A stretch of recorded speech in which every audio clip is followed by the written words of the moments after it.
Good morning, this is the Newswire. I'm Edwin Lisamira.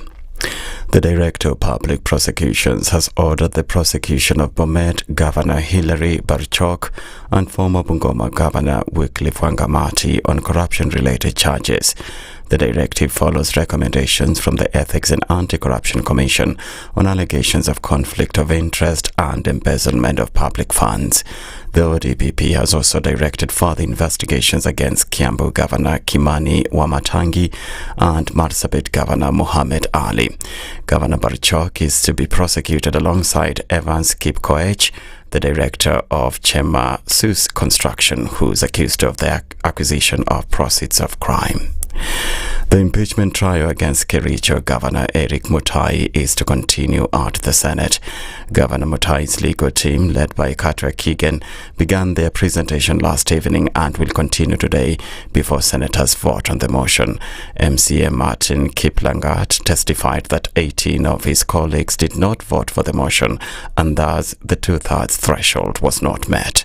He is Keegan cross-examining motion mover Sigowet MCA Kiprotich Rogoni.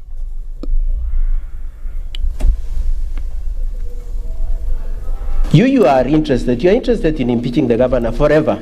So I want somebody independent. Has the Auditor General captured any complaint about Kasimitani losses of money, to the best of your knowledge? I'll have to. Okay, thank you. Already there is a report on other committee. Are you aware of any Auditor General's report on that PPRA issue? report. Who has asked you about PPRA? Could you just wait, please? I've asked you about the Auditor General. Is there any report from Auditor General, to the best of your knowledge? I'll let you check then. To the best of your knowledge, Mheshimiwa. Okay, not so far. You're not aware. 100,000 young Kenyans will be recruited to the National Youth Service in the next 3 years, in a major expansion from the current intake of 18,000. According to President William Ruto, the massive recruitment will give more youth access to NYS skills training and job opportunities and help address the high rates of unemployment. He was speaking on Thursday at NYS Paramilitary Academy in Gilgil, Nakuru County during the 89th Recruits Passing Out Parade. Recruitment is expected to expand from 20,000 to 100,000 by 2028. NYS is becoming a productive enterprise in agriculture, engineering, construction, textiles, and hospitality. It is already producing maize meal, cooking oil, and fruit products, cutting costs and generating revenue. 18,000 recruits graduated after 6 months of training, marking the largest cohort of NYS. The president directed that 4,000 of the 10,000 police recruits in the upcoming recruitment exercise be drawn from the pool of NYS graduates. President William Ruto has assured Harambee Stars that the pre-Chan promises he made to them will be fulfilled. Speaking during a luncheon hosted for the players and the technical team at State House, Nairobi, the president revealed plans to fulfill the affordable housing deal despite the team's elimination at the quarter-final stage. In the new arrangement, the government will pay half the cost of the housing units.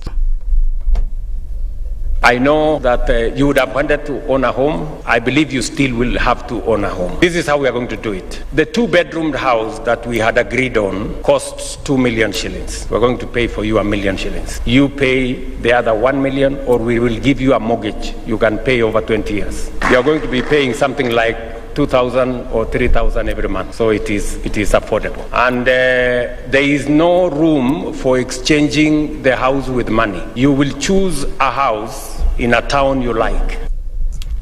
Ariana Grande is to go on her first tour in 7 years next summer, with 5 dates in London, the only show so far scheduled outside North America. The pop star's The Eternal Sunshine Tour is named after her latest album, which came out in March 2024. Since then, she's focused on acting, earning an Oscar nomination for her role as Glinda in Wicked, with the sequel Wicked for Good due to release this November. The tour will begin in Oakland, California on June the 6th, 2026 and will conclude with 5 nights at London's O2 Arena on August the 15th. That's the Newswire. I'm Edwin Lisamira.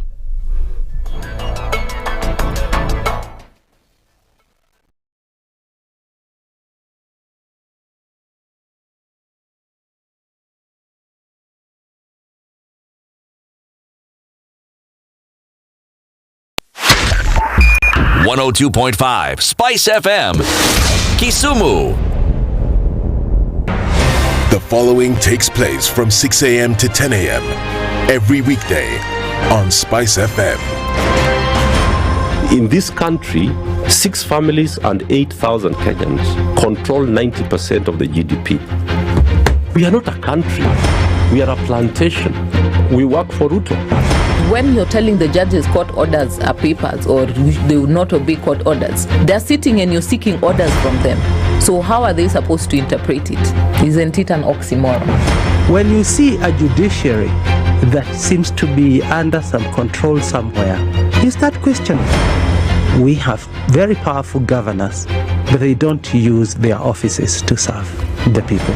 If you are not shameful to do what you are doing, why should we protect you? I'm human. Everybody's human.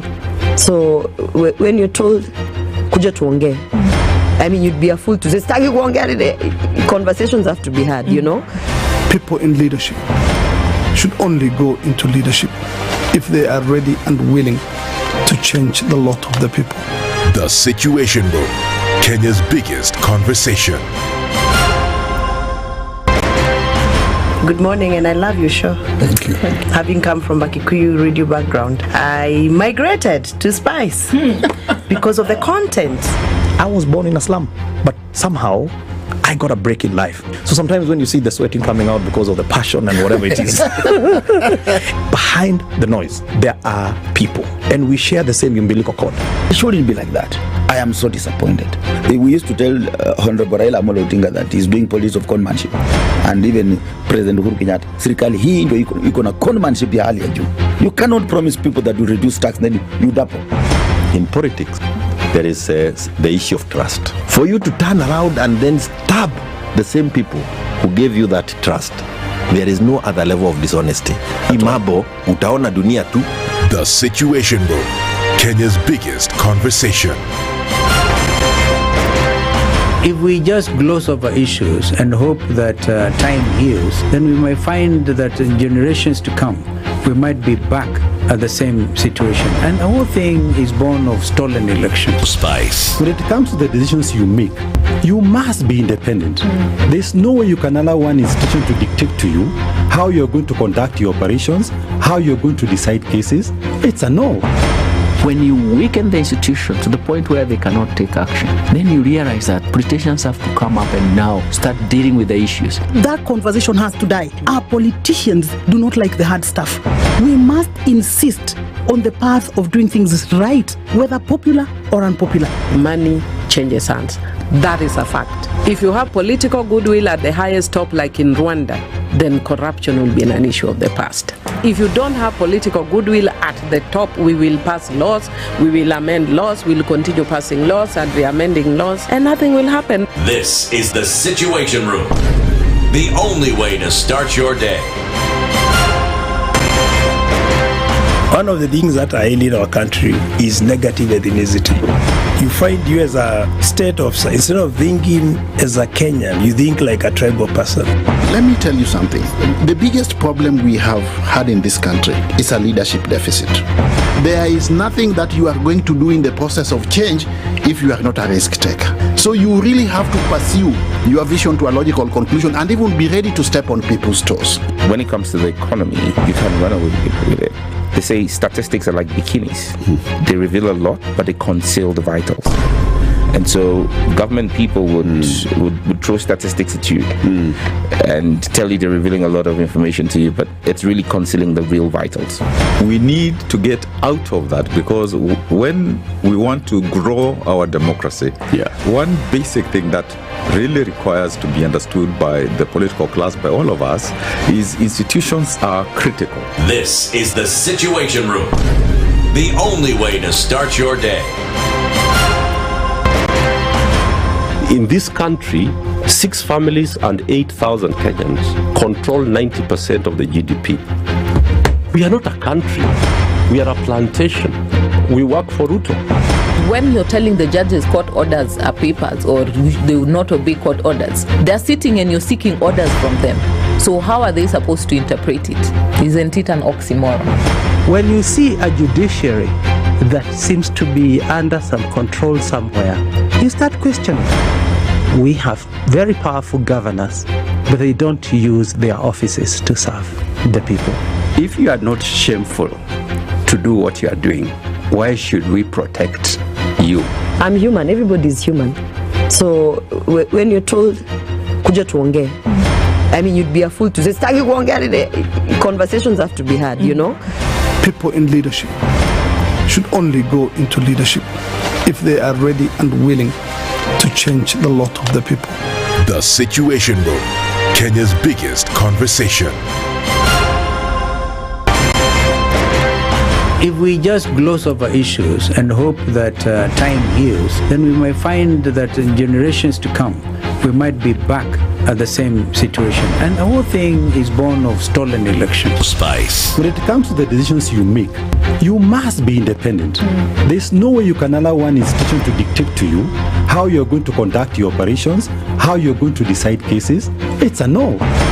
When you weaken the institution to the point where they cannot take action, then you realize that politicians have to come up and now start dealing with the issues. That conversation has to die. Our politicians do not like the hard stuff. We must insist on the path of doing things right, whether popular or unpopular. Money changes hands. That is a fact. If you have political goodwill at the highest top, like in Rwanda, then corruption will be an issue of the past. If you don't have political goodwill at the top, we will pass laws, we will amend laws, we will continue passing laws and re-amending laws, and nothing will happen. This is the Situation Room, the only way to start your day. Mature, intelligent talk every morning. Spice up yourself.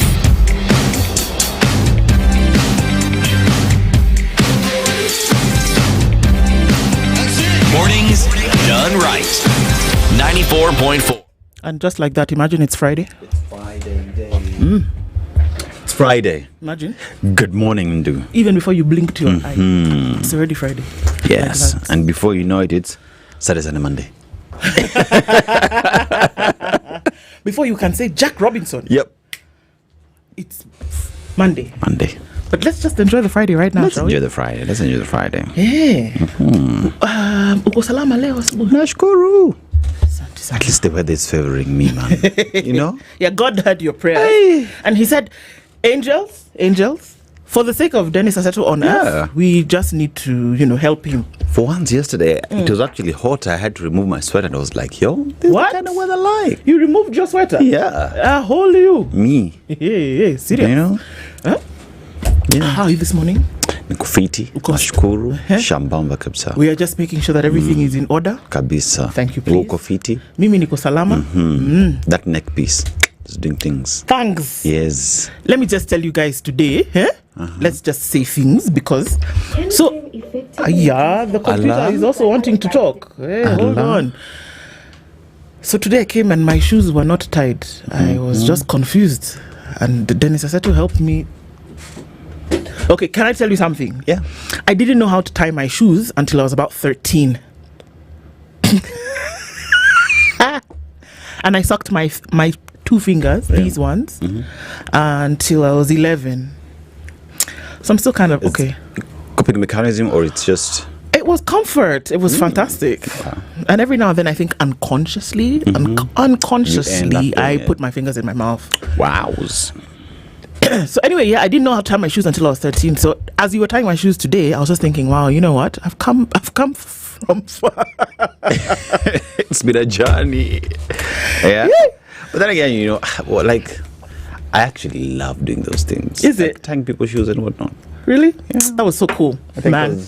Because the old man, I remember every other time I would go to school, and old man would buy us new shoes, and he would actually just sit. I'm a couple, we're in these premises that sell shoes, and old man is like, let me tie your shoes and see how it looks like. So, so it reminds me of such times. Oh, that was really sweet. Thank you. Karim Sana. Yeah. Plus your shoes are white. Yeah. Just so people know that I'm wearing white shoes. Wearing white shoes, yeah. All right. EVE, good morning. EVE has a smile that could light up 1,000 darkened holes. I'm telling you. By the time she smiles at you and you're feeling sad, it's always infectious. Kabisa. Yeah. And she's still smiling, you see? How are you doing? Very good, very good. Good to see you. Joylene is there. Frank is there, even waving at us while he's not looking at us. Joylene is there. Okay, now he's looking at, he's even jumping up and down. Things are happening inside the control room, and that's why we get to do this morning, everybody. Good morning. And then on the other side, who was playing us some fantastic music to get us in the mood is Ruth. Making things happen on the socials today.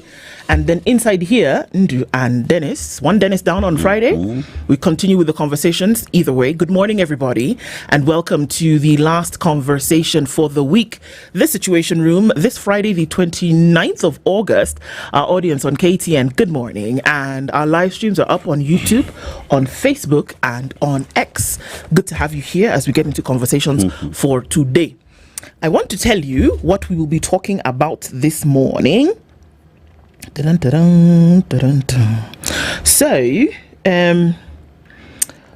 Kabado Wakabado normally joins us and we look into Lest We Forget. It's been an interesting week and he's going to join us in a bit when we get on the phone, and we'll be discussing issues around things that we must not forget, things that we ought to remember. And it will be interesting because I think he will have a word or two in insight to then be able to share with us. So we'll do that with Kabando at about 6:30 or so, right? And then at 7 o'clock, you remember Cicely Karaoke? She is a former minister. She held the water docket. Before that, the other docket that she held, I will remember in a minute.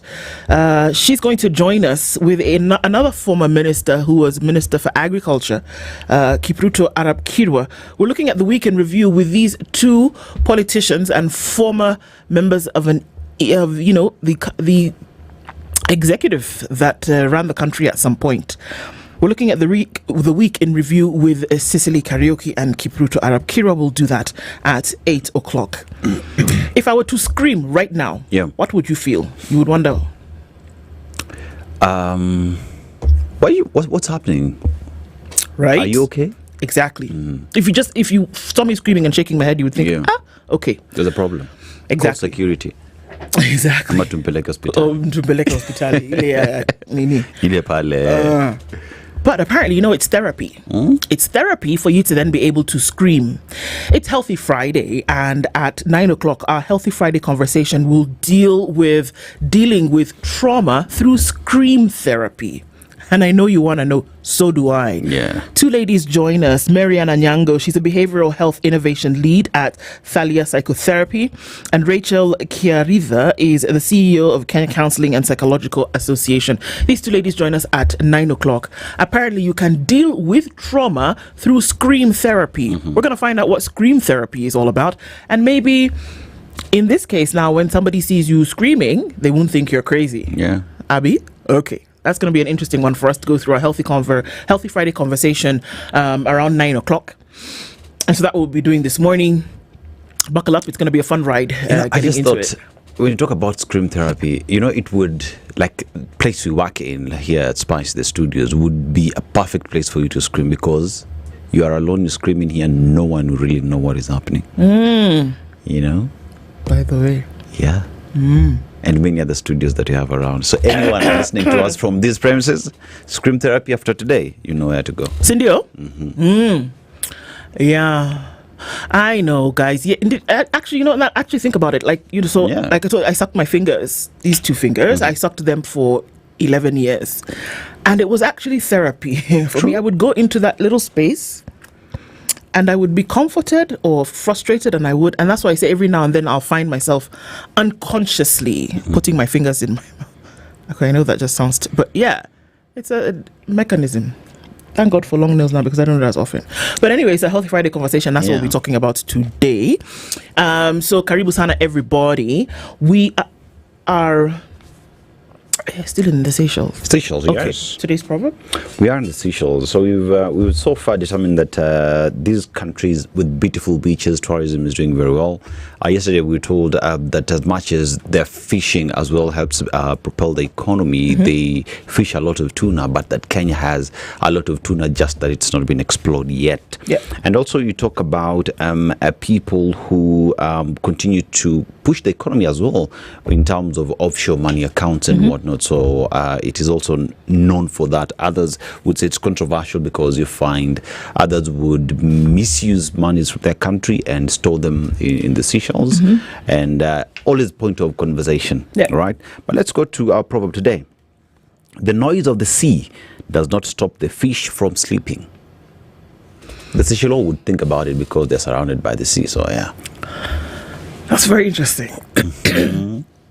Because my mind, okay, I go. Yes, go. Okay.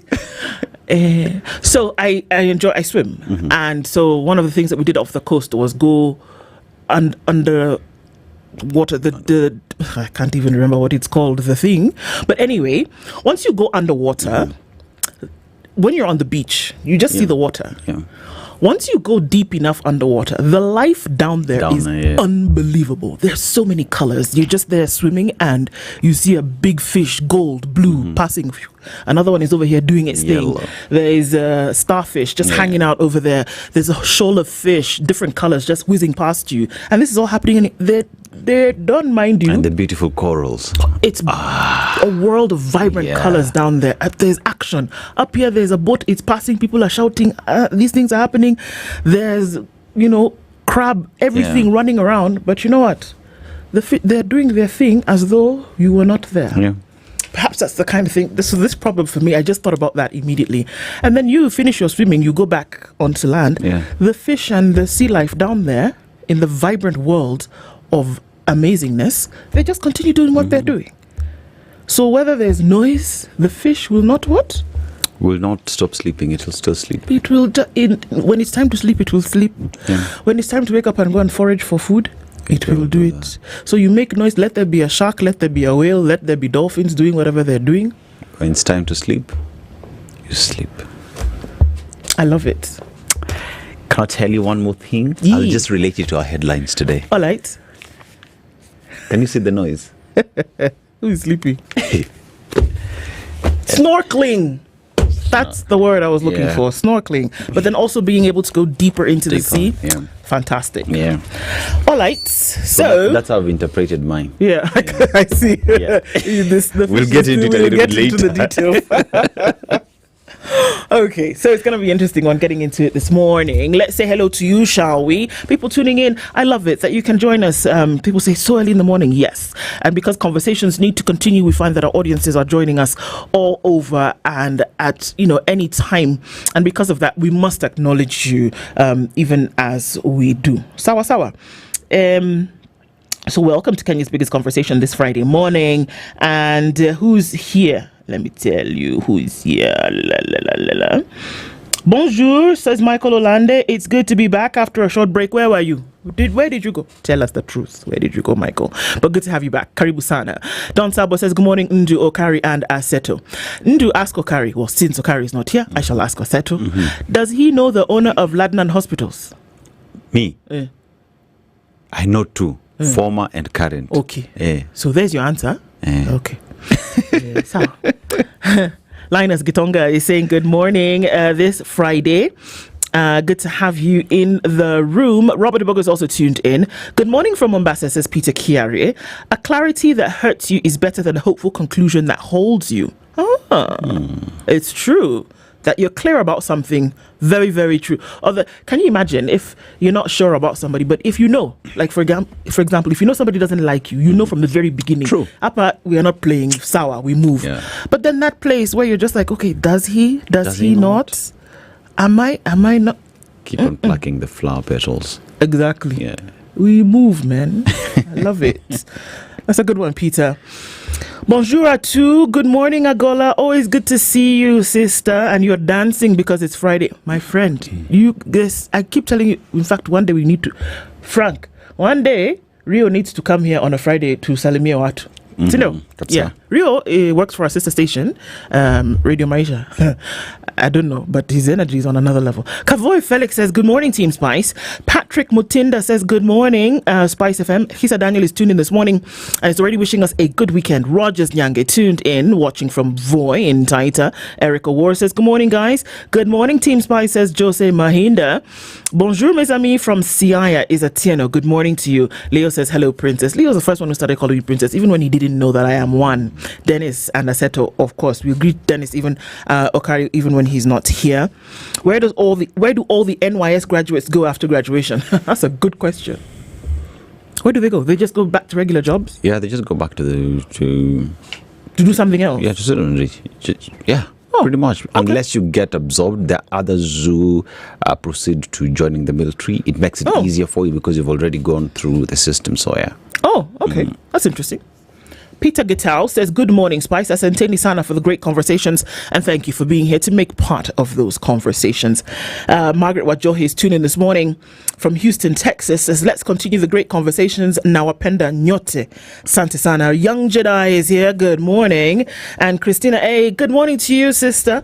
Dr. Van Vick says, Ijuma Njema Wangwana. Asante sana. If he's here, somebody do that thing. The sighting of the Loch Ness monster. There's the sighting. That is so. Come on, you did it on purpose. But she's here. Can you hear her voice? Say something. You see? She's here. Silas, not today.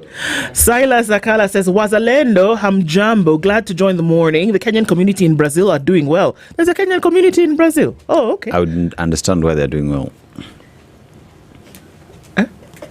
We move. Oh, okay. So they're getting Brazilian hair and whatnot. Oh, okay, let's go with that. Yeah. Okay, the other one which might be the truth. Perhaps it's watershed. Jumbo Situation Room, getting you loud and clear here in Forney, Texas is James Kamau, getting uncomfortable with how our country is being run. Sindo? Mm-hmm. Monica Oile says, I was sad to see the Honorable Gloria video. Why don't we respect the law? So sad. Yeah, it is quite something. She's okay, though. Spoke to her yesterday. Yeah. Mashari Njeri says, good morning, Team Spice, watching from Portland in Oregon. Kenya One, you have a problem. You want somebody else? Okay, fine. We'll see what we can do. But just be happy. Ken Kagai says, ¿Cómo estás? Thank God it's Friday. We did make them happen. Abio. Antonina Hehika, good morning. I'm always looking forward to this part for the laughter and the banter. Thank you so much for joining us every morning. Ian Kizito Makala says, good morning. Very happy, ready to listen to you. Ready to listen to MP Kabando injecting. Getting to it. Good morning, Indra and Dennis. I thought you were to have a member of the background team give their interpretation of they have refused to show their face, but we were working on it. Don't worry. Bwangi Juma says, good morning, Team Spice. To the Harambee Stars, goal box do shifting at times. It's goal post shift. Okay. I think. Yesterday, the president said, look, we are going to give you the houses. We're going to pay 1 million shillings up front. But now the story has changed. Kidogo. We will give you the houses. We'll give you the 1 million shilling for the house. And then the other 1 million shillings for the 2-bedroom house. It's in a mortgage. Okay. So mtalipia pole pole. Over 20 years. Okay. Now, kuna stories can I have cash instead of house? No. You must have the house. Yeah. So we'll pay 1 million for you. The other 1 million you will pay over 20 years. Sawa. Over 20 years you will pay. You have to be a taxpayer. You must be in the system. Nani anakupatia nyumba free? What are you saying? CPA Zachary Odeo says, good morning. We need to revisit the role of governors for omissions and commission of county officials. Kericho County case study. That's an interesting one, looking into the courts. My friend Elisha Ongoya is... doing that thing. I'm telling you, really. Samantha Minor snorkeling. Yes, that's what it is. Duke, good morning. A beautiful day ahead and a good weekend on top. Indeed. Wonderful. I was wondering. Thank you so much. Dan Still Lagat says, good morning. Kip Kellyon is colder than a dog's nose. Okay, first of all, can we establish how you knew actually a dog's nose is actually cold? And it should be cold, according to what our vet says. If your dog's nose is not cold, then there's a problem. There's a problem. So Kip Kellyon is called like that. All right. Dave Carey says, good morning. Diplomat is also tuned in this morning. Lancaster, Pennsylvania is where Cosmos Marisi is tuned in from. Inara from Mombasa. Hello. Peter says, good morning. It's a beautiful one. Yes, it is. What is the situation today? Kennedy Kene, we shall see. Jimmy Gakio says, Ndu, NYS wako JKA on arrival, you might think kuna ku all jungle green outfits. Ni. Albert Gisore says, good morning from South Sudan. Love you all. Thank you too so much. Hector Querula is tuning in this morning from Kakamega County. If the fish sleeps, how will the fishermen catch the fish? I love that newspaper review. Sindero, we'll look into it. Daniel Andama says, good morning. Thika Road to Kofine, watching your pink microphones. In fact, they should be red. I'm going to do a thing. Wait, I'll tell you later. Waiting for the big conversation, says Thomas Omosa. You guys, you've seen EVE. Sindero, you were trying to hide. They saw you. Aguto Ogembo says, good morning. Meritocracy is what is lacking. Sindero. Okay, guys are spilling that wisdom this morning. George Okoh says, good morning to everybody. It is Evelyn. Kennedy Kene says, President jump story ya mchezo na pesa huwa haziambatani mchezo ya town. Yeah, it was I'm giving you the house. Now it's not so much like that. Good morning from Naivasha, says Jimmy. And Margaret Majo is asking, is this hospital where only a cow was found grazing but there was not a single patient or service provider? Which one? It was Nyawida Hospital, but you know what they said is it's not a dispensary, it's a level 4 and money was moved, but we didn't change the account. So the money was used well, so just take it easy, guys. Take it easy, you'll be fine. All right, so that's what it looks like this morning, guys. Thanks for tuning in every morning as you do. Let's look quickly into the headlines before we get Kabando on the line. On the front page of Kenya's bold newspaper, The Standard, you may have seen something. You're dispensable is what is in the headlines. An attempt by Health CS Aiden Duale to castigate this paper on his social media handle had Kenyans coming down heavy on him, telling him to his face to resign. The CS has carved out an image of a bullish, arrogant and bossy individual, readily using his vitriolic tongue to lash out at anyone who sees beyond his PR gimmicks. Media has been his favorite punch bag, as he fails to see that his record at Afya House is getting muddier. As Kenyans took him head on, details emerged yesterday revealing more disturbing failures at the Social Health Authority. So it looks like he's a man under fire. You're dispensable as 24 billion shillings feared lost in SHA misses. Where? I have to give it to Aiden Duale. Yeah. He's got really nice eyes. Seriously. Grab a copy of The Standard and look at his eyes. Very, very nice eyes. One would hope that these eyes could see beyond see. Since replacing the defunct NHIF, SHA has paid out approximately 53 billion shillings to hospitals. However, in a shock turn, the agency has been forced to revert to manual verification of more than 500,000 hospital claims across the country after the digital system collapsed, which could lead to the loss of 24 billion shillings. Oh, what? Okay. 104 billion shillings is what was used to set up the system. Let me tell you what I've just said again, because maybe you didn't get it. Yeah. Since replacing the defunct NHIF, SHA has paid out approximately 53 billion shillings to hospitals. However, in a shocking turn, the agency has been forced to revert to manual verification of more than 500,000 hospital claims since across the country after the digital system collapsed, which could lead to a loss of 24 billion shillings. You spend this money to set up the digital system. You still have to revert to manual verification, and you're going to be losing some money as you go along. According to the Ministry of Health, there are millions of claims made. We are looking at about an eighth of all the claims submitted. There are about 500,000 claims undergoing manual verification. The president just said the other day, we digitize this thing and that's how we are finding these thieves. I guess not. You see, if those beautiful eyes could just open and see beyond seeing, perhaps we'll find where the problem is, because like we've established here, this system is being managed by somebody. Who is this person that is managing this thing behind the closed doors? You start from there. You don't start from the hospitals. You don't start from Nyawida. You go in the back end and do your tracing and tracking. Yeah. Governor Mutai to no fate as Senate votes on impeachment. That's going to happen today. We'll get to know. The submissions have been made. So actually, you know what my take? I'm not even going to argue with you on this one. I think it's actually true. They were told that they were going to get the houses. Now they're being asked to pay something. There's nothing wrong with that, and they can go ahead. So, you can rest. Kenyans to Douale, stop corruption at MOH or resign. That's another headline. Families' agony after kin's sudden Saudi burial without their consent. A lady who passed and the family has gone ahead to bury her. Questions swirl over poisoning of ex-committee jail boss and his wife. Allah?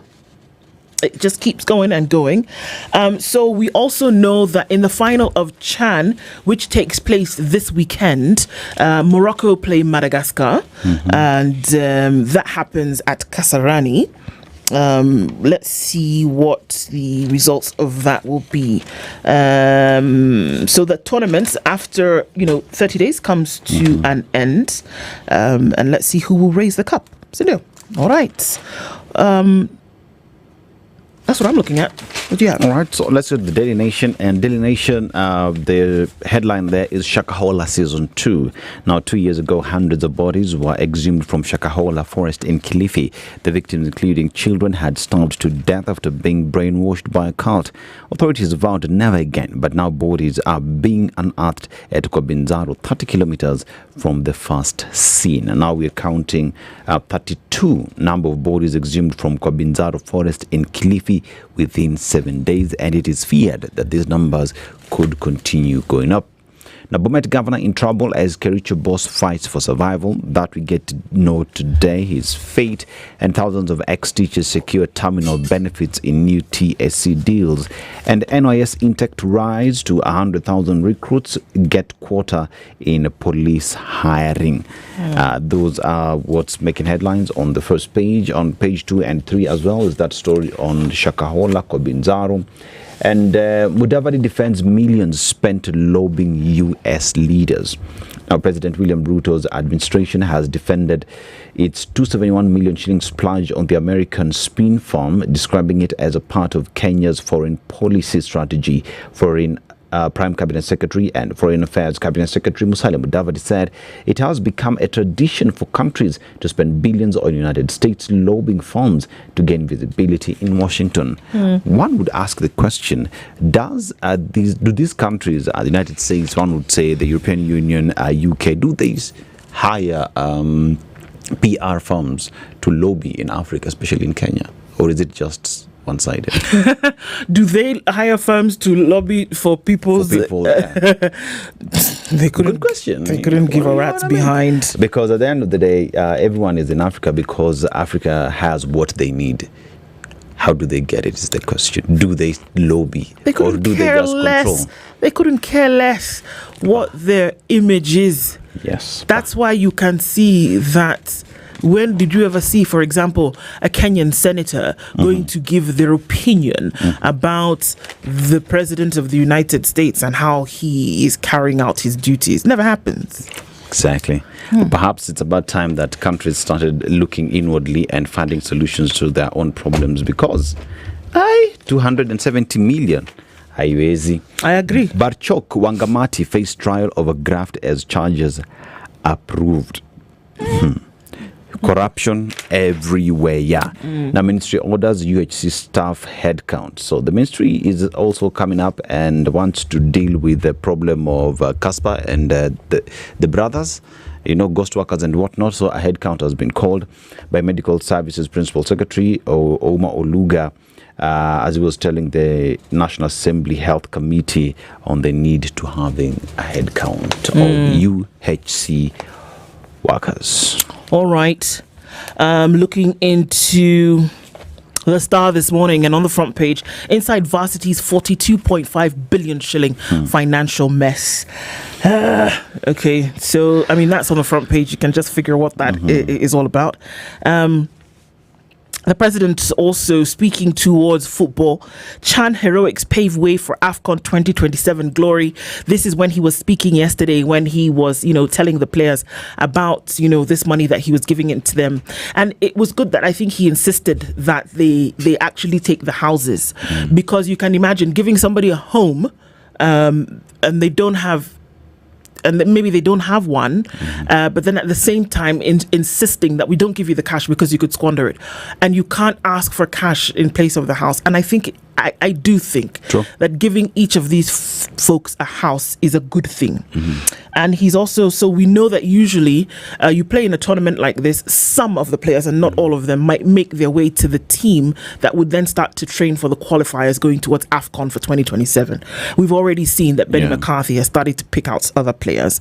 But according to the president, he believes that Harambee Stars' fairy tale run at the African Nations Championship has laid the foundation for a bold assault of the 2027 Africa Cup of Nations.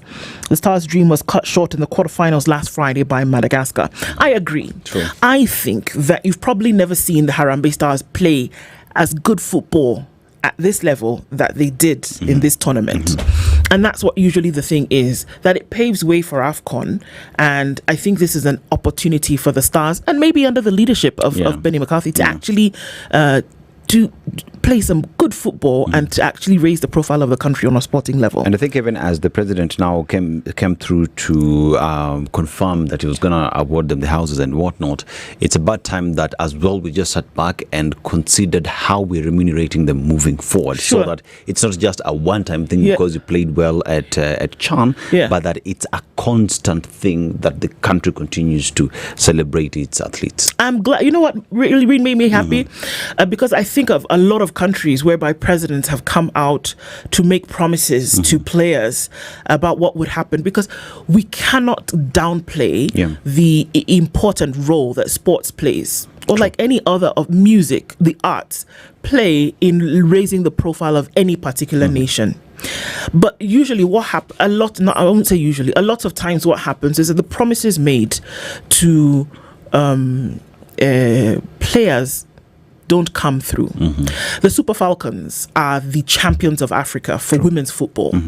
When they raised the trophy, the president said that he was going to do one thing.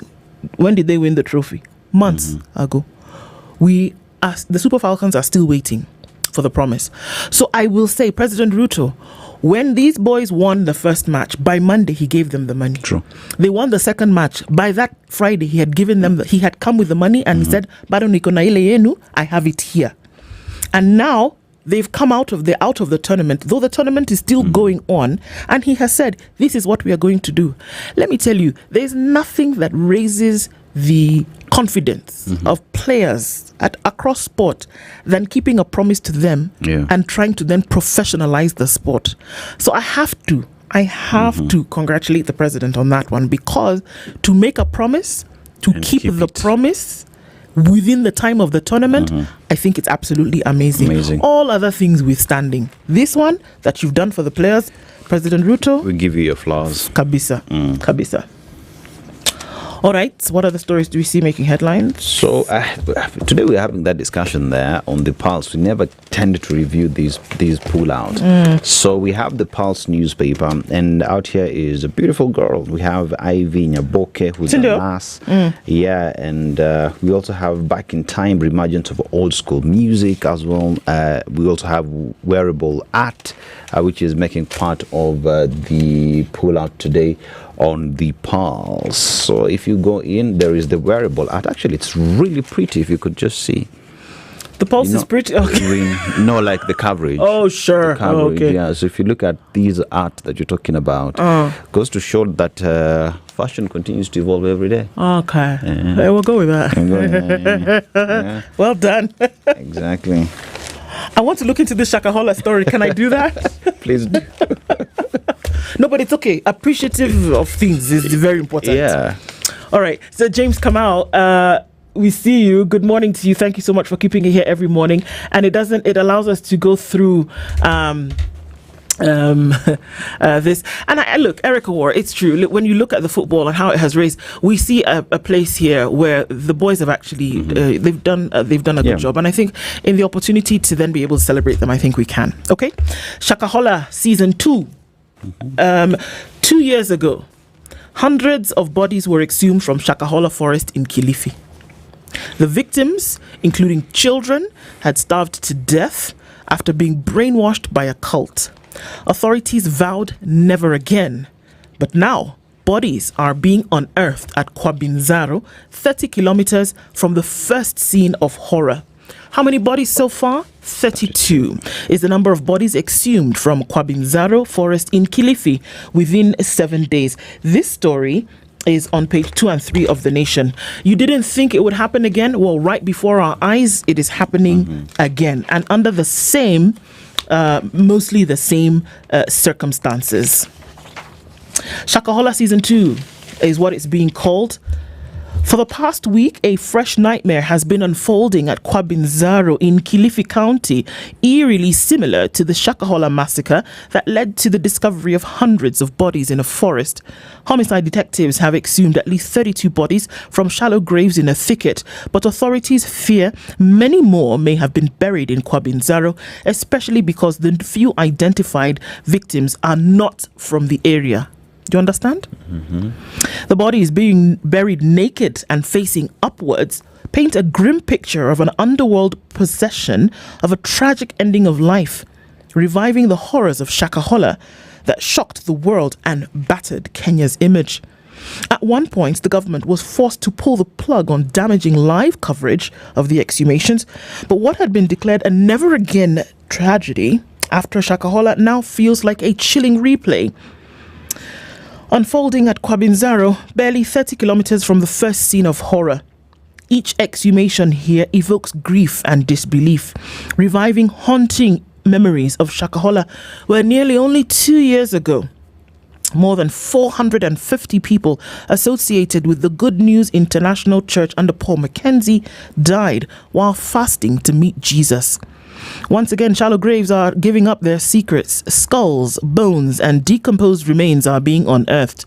In some instances, animals appear to have disturbed the graves, as though nature itself were unwilling for such cruelty to remain hidden. With every excavation, more bodies emerge, reinforcing the foreboding feeling that this could be just the tip of a deadly iceberg, and that many more bodies could be buried in the forest. The Malindi Salgat road leads first to Kwabinzaro village before stretching further into the dense forest that hides Shakahola. Investigations suggest that many of those now buried in Kwabinzaro are the same survivors of Shakahola. You get it? The ones who didn't make it to heaven in Shakahola, now is it a sect of this original one?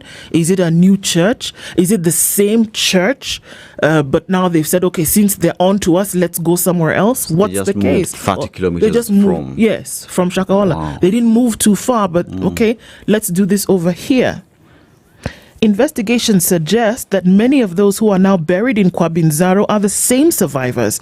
They either fled the police dragnet or returned here after facing stigma and rejection from their families and communities. Having found no acceptance, they slip back into the same destructive cycle of faith, fasting, and death. Investigators link the indoctrination of Mackenzie's apocalyptic sermons, which continue to resonate despite his arrest.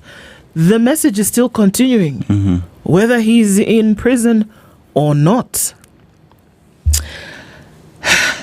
It breaks my heart that the loss of life still continues in this manner.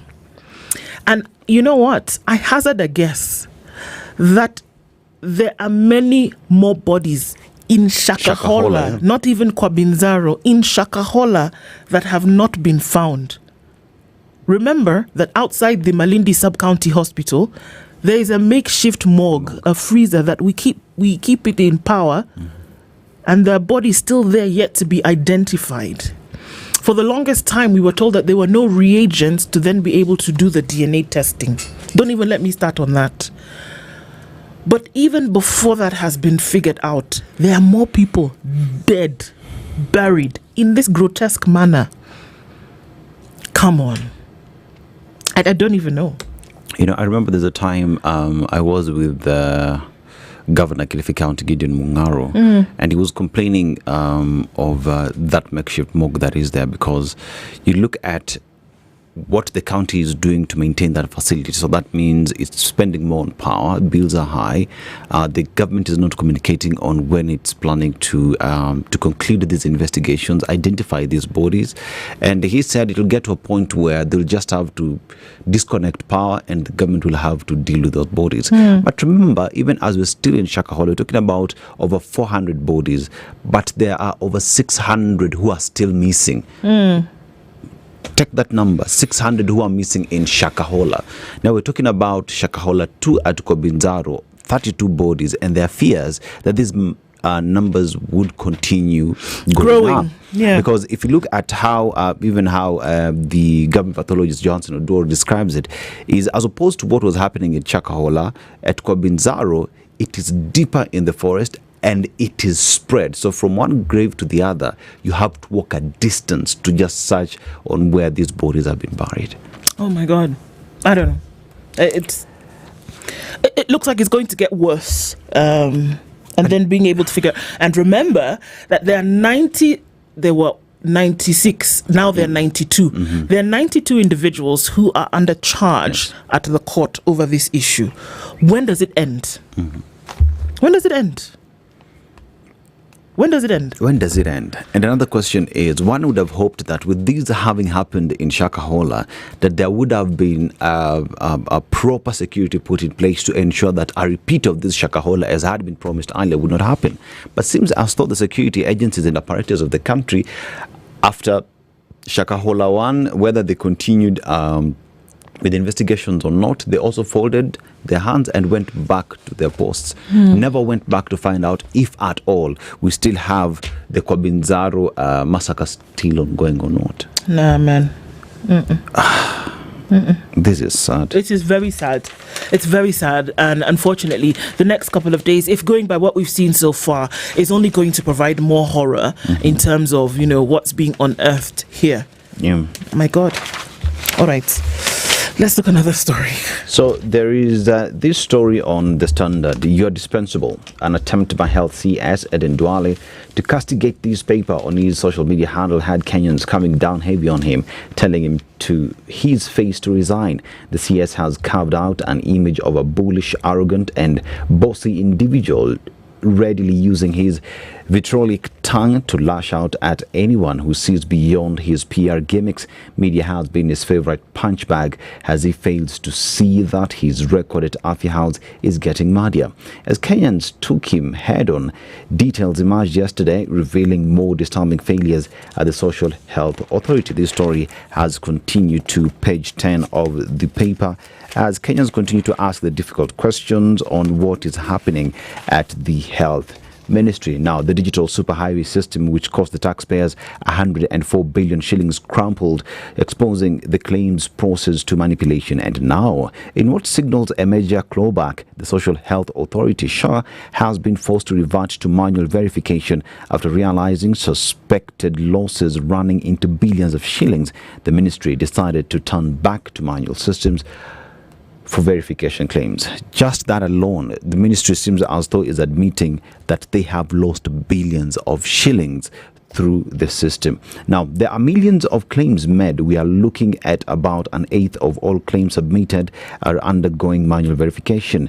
They are about 500,000 claims are undergoing manual verification, said another insider who attended the meeting. Now, a leaked footage of Wednesday virtual meeting by SHA Digital Health Authority and one of the consortia contracted to provide to provide the digital system showed inconsistencies and irregularities that alluded to wastage fraud, according to Margaret Masharia of the Department Benefits Designs and Architectural Services. So here we're talking about the ministry itself. Seems as though it's admitting that billions of shillings has been lost. Yeah. They admit it's been lost. It's been lost. Now, question is, if the ministry is admitting that these billions have been lost, question is, money never gets lost and someone takes that money. It doesn't just disappear. Money is stolen. So now with all these questions that are being asked and the cabinet secretary now being put on the front because it's really trying to push the idea that SHA is working. But here we're talking about 24 billion shillings having been lost and the country having spent 104 billion shillings. Question is, why isn't anyone talking of we have summoned the people who are handling the system, the architects of these 104 billion shilling software. We want to look at the back end to find where the problem is. Why are we not hearing these questions? All we're hearing is we have shut down offices, we have turned down all the list of hospitals that have benefited and all that. Sweetie. Yes, baby. If you are spending 104 billion shillings on something, it better work. It better work. 104 billion shillings, and then you want to come tell people 2 years down the line the thing is not working, and then now we have to manually confirm a number of things, and in the process there's billions of shillings that's slipping through the cracks. 24 billion. Are you on crack? For real?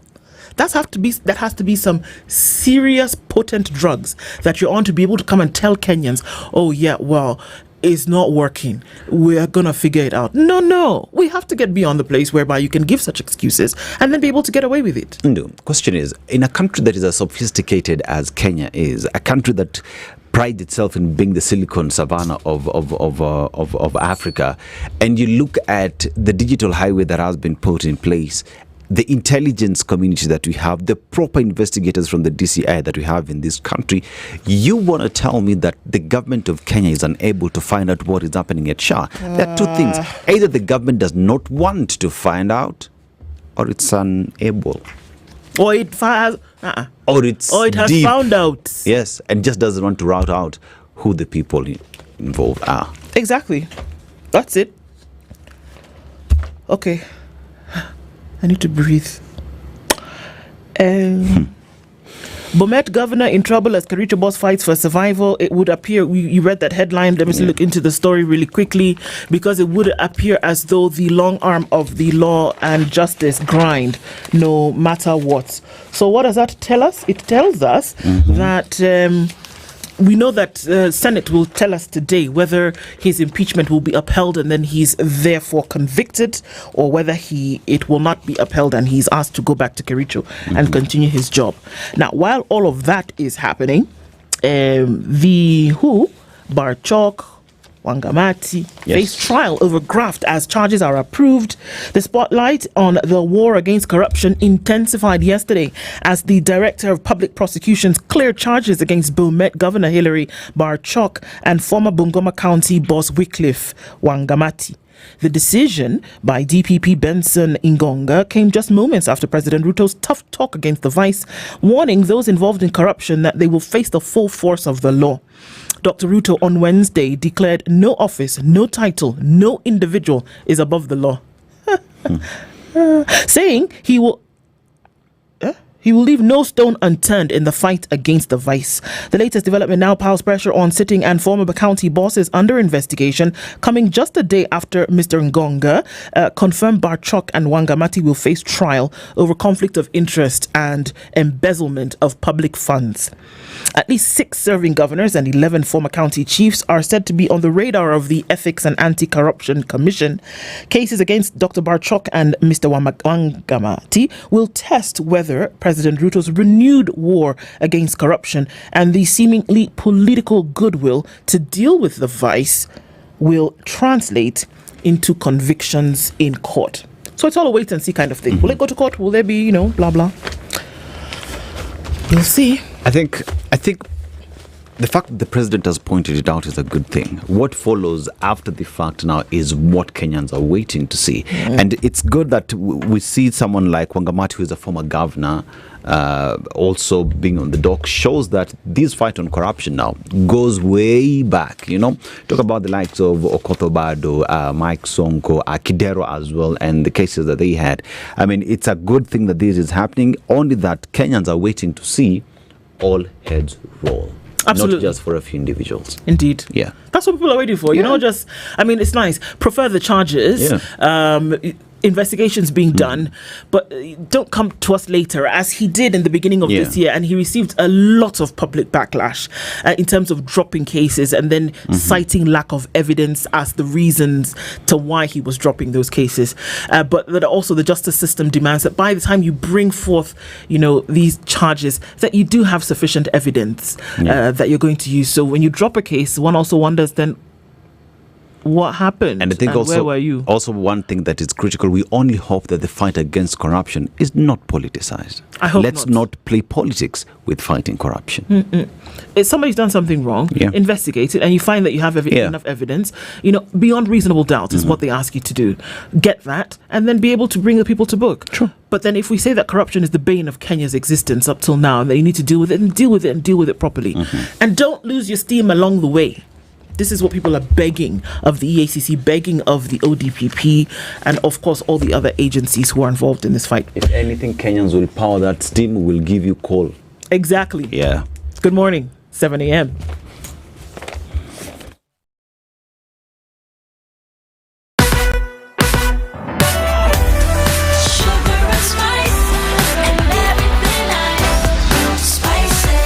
Spice up your life.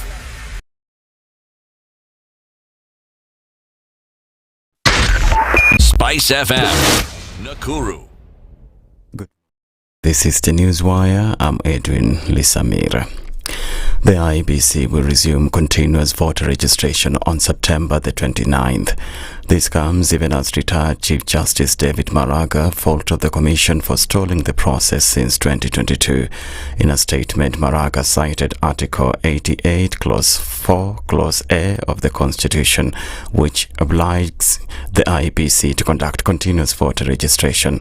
He said the Commission had violated the law by suspending the exercise while offering frivolous excuses that deny youth a chance to participate in elections.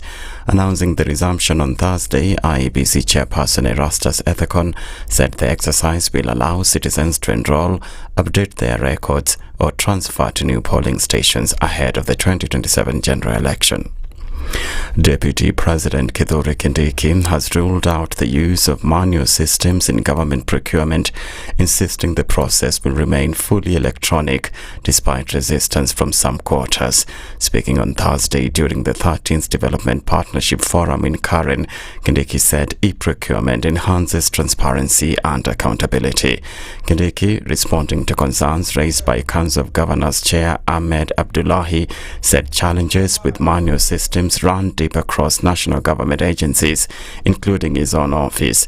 At the same time, Treasury CS John Bardi criticized the National Assembly's decision to annul his circular on the mandatory use of the Electronic Government Procurement System EGPS.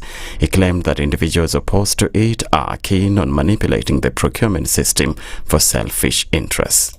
Parliament vetted me, and one of the things that I committed to Parliament on was to bring e-procurement in government, and they congratulated me for that. So how Parliament can turn around now to say that e-procurement is violating the Constitution? Where is that provision of the Constitution? I issued a circular to government officers to procure through e-procurement, and that is still the position until the Cabinet revokes it. Nothing has been revoked. We did not present anything to Parliament to be revoked. The government has banned all school and social extracurricular activities in the third term.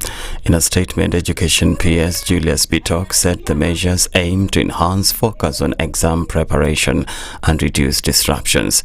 The third term is designated as an examination system, and the Kenya National Examinations Council has released timetables for various assessments, including KCSE, which will run from October the 21st to November the 21st. Meanwhile, Education CS Julius Ogamba has urged patience from school heads, promising that capitation funds will hit school accounts by the end of this week. He's also announced a crackdown on alcohol outlets located near schools. I want to confirm, Your Excellency, that the capitation for third term has already been released. It is being worked on from the Ministry of Education as we speak, and should be in the accounts of the various schools within the week. Number two, this issue of bars in schools is an issue that the government has taken very seriously, and an audit is taking place as we speak, and those licenses that have been allocated to bars that are next to schools will be revoked. Ogamba speaking during a graduation ceremony at Murang'a Technical Institute, presided over by Deputy President Kithure Kindiki. The impeachment trial against Kericho Governor Eric Mutai is to continue at the Senate. Governor Mutai's legal team, led by Katwa Keegan, began their presentation last evening and will continue today before senators vote on the motion. His Keegan cross-examining motion mover Sigowet MCA Kiprotich Rogoni. You are interested. You are interested in impeaching the governor forever. So I want somebody independent. Has the Auditor General captured any complaint about Kasimitani losses of money, to the best of your knowledge? I'll have to Okay, thank you. Already there is a report on ADO committee. Are you aware of any Auditor General's report on that issue? PPRA report. Who has asked you about PPRA? Could you just wait, please? I've asked you about the Auditor General. Is there any report from Auditor General? To the best of your knowledge? I'll need to check then. To the best of your knowledge, Mheshimiwa? Okay, not so far. You're not aware. In the US, investigators say the attacker who opened fire on pupils as they were praying at a church in Minneapolis was obsessed with the idea of killing children. Robin Westman, who killed 2 children and injured 18 others, did not seem to have any specific motive, according to the Minneapolis police chief. The attacker appeared to hate all of us, the chief said on Thursday, adding more than anything, the shooter wanted to kill children. That's the Newswire. I'm Edwin Lisamira. The latest news from around the world. 94.4 Spice FM.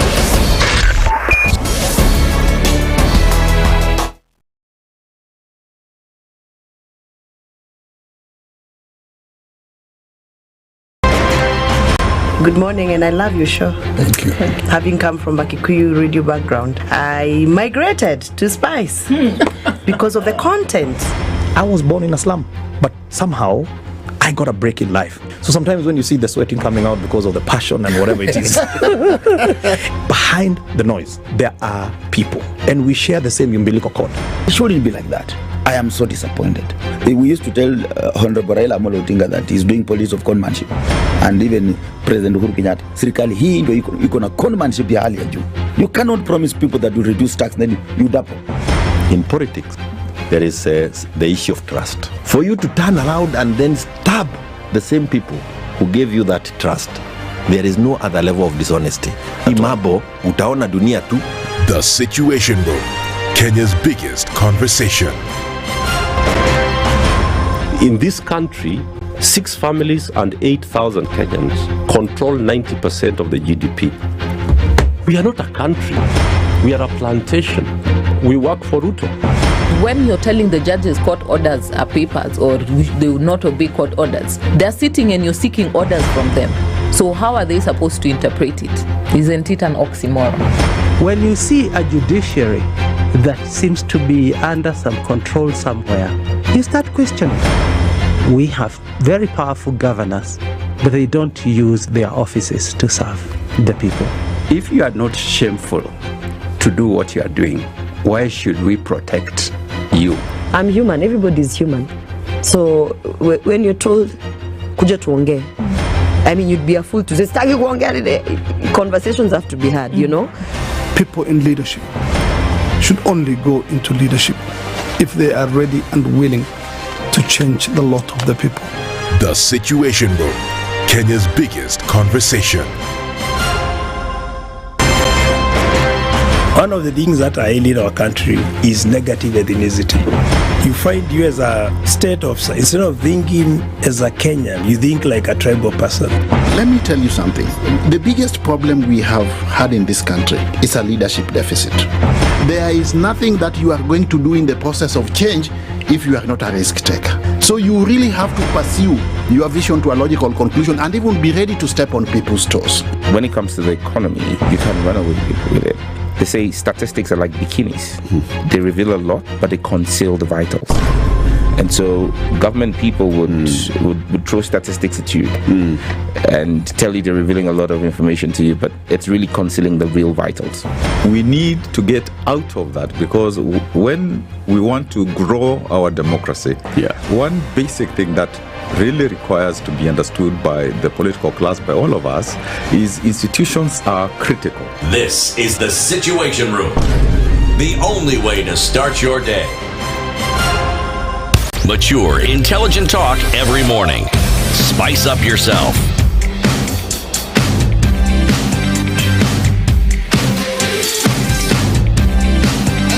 Mornings done right.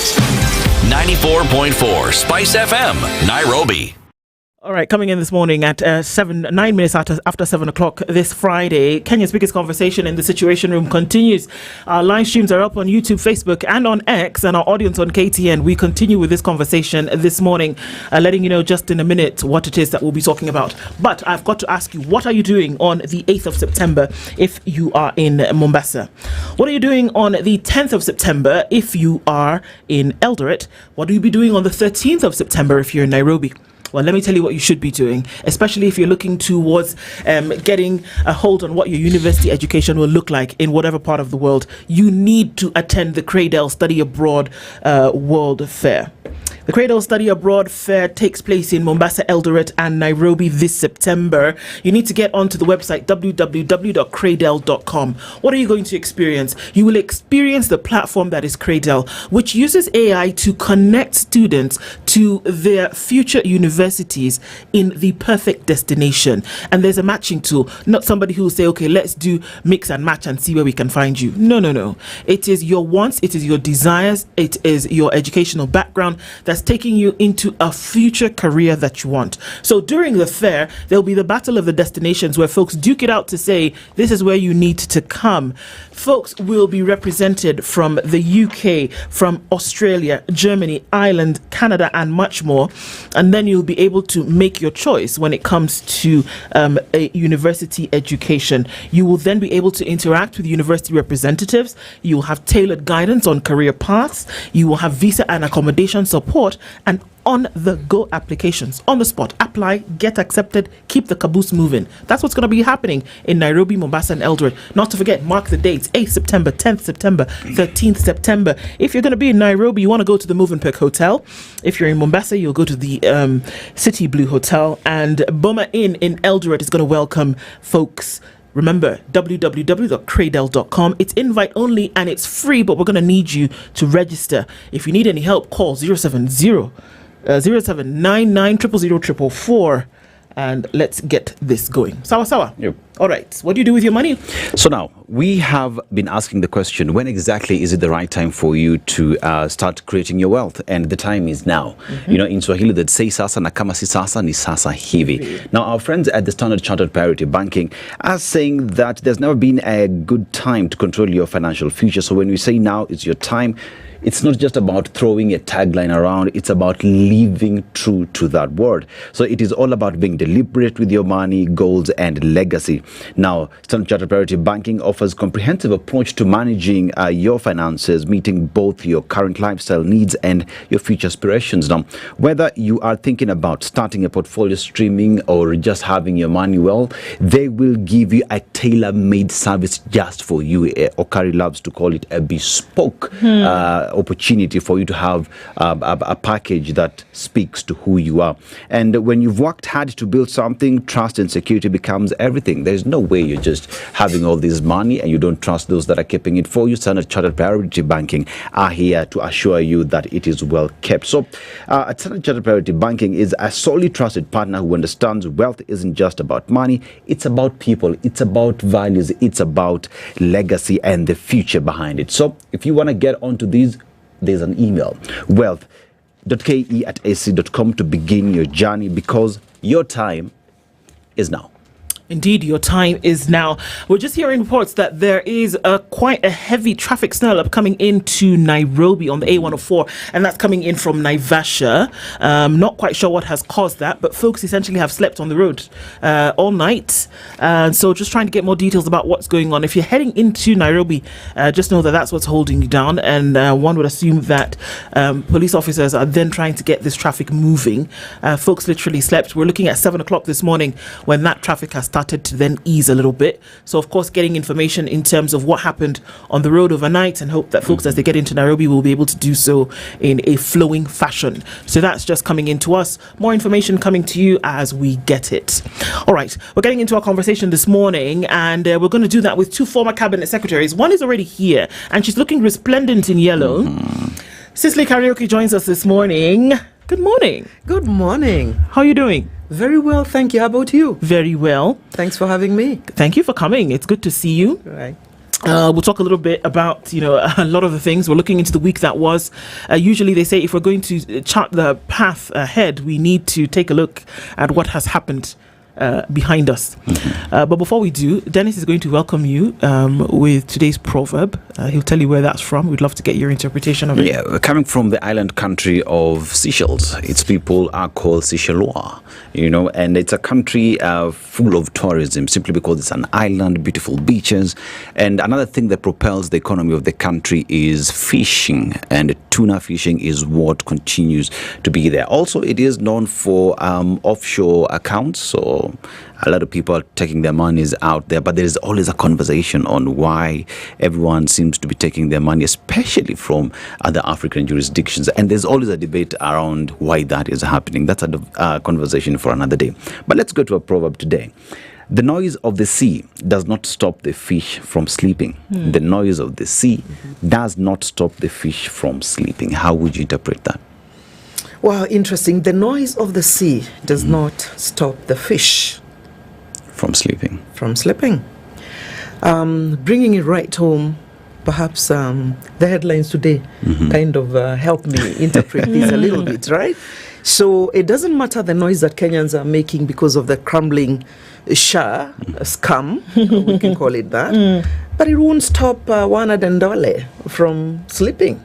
He sleeps, wakes up, and goes exactly where he was to defend something which is completely gone bad, I would say. If you look at where we are as a country, 1 year and a half later, after the Gen Z's movement, I don't think that President Ruto is spending any sleepless nights either. Things are going very bad, but, it's like business as usual. That is how I want to interpret it for now from wearing my political lenses. Interesting. Of course, very interesting to then be able to look into. And even as we look at the week that was, like we said, you cast our eye back and see then, okay, what's coming in the next couple. And I guess we can segue just from what you have said. And that one of the things that we look at is the whole corruption conversation. And with what we see now with one governor right in the impeachment process, charges from the ODPP leveled against a sitting governor and a former governor, like Bungoma and Bomet. That's happening right here. And then we cannot walk away from what's happening with SHA. This is interesting because you, as a former minister, you sat in water and sanitation and irrigation. You sat in public service, youth and gender affairs. Then you sat in health as a minister. All of these things are happening as we see them. And then we want to ask the question, Cicely, what's your take of this whole corruption that is being dealt with, and what's happening with a public system that's essentially supposed to safeguard the health of Kenyans that's crumbling, using your words? Like you say, we use a side mirror to have a look at where we are coming from, but then project where it is that we are headed towards. I must say that corruption is not a new invention, as it were. We sat in those dockets right at the middle. I was in health for 2 years and a half. And it wasn't that much easier. I mean, corruption seems to be in the DNA of Kenya and Africa, if you will. But unfortunately, what seems to be commitments made to clean up what then we knew to be somewhat smaller corruption seems to have now morphed into something that is a huge mountain. It seems to be now it has become a way of life. It seems to be that, between the executive, the judiciary, the parliamentarians, and even the givers of bribes, if you will, because, it takes two to tango, seems to be they've become bolder over time. And there must be reasons why they've become bolder. One is because they don't get actually to be taken out and prosecuted the way we are seeing right now. And I must commend ODPP and EACC for actually, taking, boldly moving to actually get these governors to be answerable. How I wish that the executive would also allow for the independent organizations and institutions that are responsible as per the Constitution to do their thing without meddling, then we'll see a little bit of care. Kenyans will be a little bit more careful and wouldn't have the kind of arrogance that we are seeing coming alongside. You know very well you're looting public money. But as if that is not bad enough, you add salt onto an injured wound. And but I guess that we are at a point where, again, Kenyans must realize they're on their own, and therefore they must take responsibility, the civic responsibility of calling it out as we see, and even getting out to demonstrate, like the Gen Z's already demonstrated. We must know we are on our own. I want to appreciate you, Ndu, and Dennis here, because you do a great job. What you do here in terms of educating Kenyans, in terms of holding those in power accountable, even just by giving, third-party opinions to be shared on this platform. And you must keep doing this. In fact, you need to aggress around it. I was a little bit discouraged, was it yesterday, must have been. I watched you and your colleagues, and you felt like you're giving up. It cannot be Duale. It couldn't have been Barasa. It couldn't have been Akumecha. And you went on and said, there must be something wrong. It cannot be a Duale thing. I don't think systems drive themselves. Really? Systems are driven by people. Leadership is about taking responsibility to correct. Otherwise, we would not need leaders. We would all be cabinet secretaries. Would they need one? Do you think, based on that, do you think then that you come in and you find a mess? If you were a proper leader, if you were, I'll use the word proper leader, that you would then fix it. You would. The onus is on you to then fix it. And we can't say that it is systemic and so there's nothing you can do. Well, I think that we can say both things. We can say systemic, because I said it's not a new invention of one Adendwale. But I think that we need to see better political will in dealing, as opposed to speaking and saying it wasn't me, and therefore it isn't me. But the cure for any problem is admitting there is a problem. What I don't enjoy currently is the denial that really there is no problem, and the institutions or the hospitals which apparently received money for having you likened it with this situation room being a maternity, a facility with even maternity and surgery rooms, and even chemo facilities, knowing very well that actually what you're doing, you have figured it out, and this is a corruption deal. This is a way of removing public money. You figured it out. So instead of coming and admitting and saying, really, Kenyans, really, truly very sorry. This is not what we had imagined, but here we are, we're going to make amends. Look at 104 billion into a system that's not working. Suddenly not working. In my days, if I look back, actually, we were never going to spend more than 1 billion, 800 million to 1 billion max for this system. Same thing? Yes, because the system existed. We only needed to kind of upgrade it. How do you deal when you're in private sector? You don't throw it out and say, it cannot work, and therefore 104 billion shillings? In my days as a cabinet secretary of health, there was a proposal to have an IT system that would connect the level 4 hospitals with the national referral hospitals, and the hub was going to be Kenyatta Hospital. Then I found a bill of 4 billion to be able to do this. When I interrogated it, I became very unpopular because it wasn't going to pass. And suddenly it was actually going to be a system that would have been installed with 1 billion and less. And so I was grilled by Senate because we say corruption is collective. It can never be an individual business. And I was in Senate 12 times on record answering why I was even questioning the spend of 4 billion shillings. And as fate would have it, I got a lot of support from my colleagues in the Attorney General's office, an ICT colleague then, and it was clear that it was going to be a fraud. Remember, I'm talking about 4 billion. Yes, 4 billion. SHA comes in at 104 billion. 100 billion more. 2 years later. I mean, you have to be strong to even want to defend something like this. It stings to high heaven. You see, we talk about at the time when you were the helm of the ministry, and you're talking about 1 billion shillings that would have been spent to upgrade the system. And here's a question where you fought the 4 billion shillings vote that was being pushed.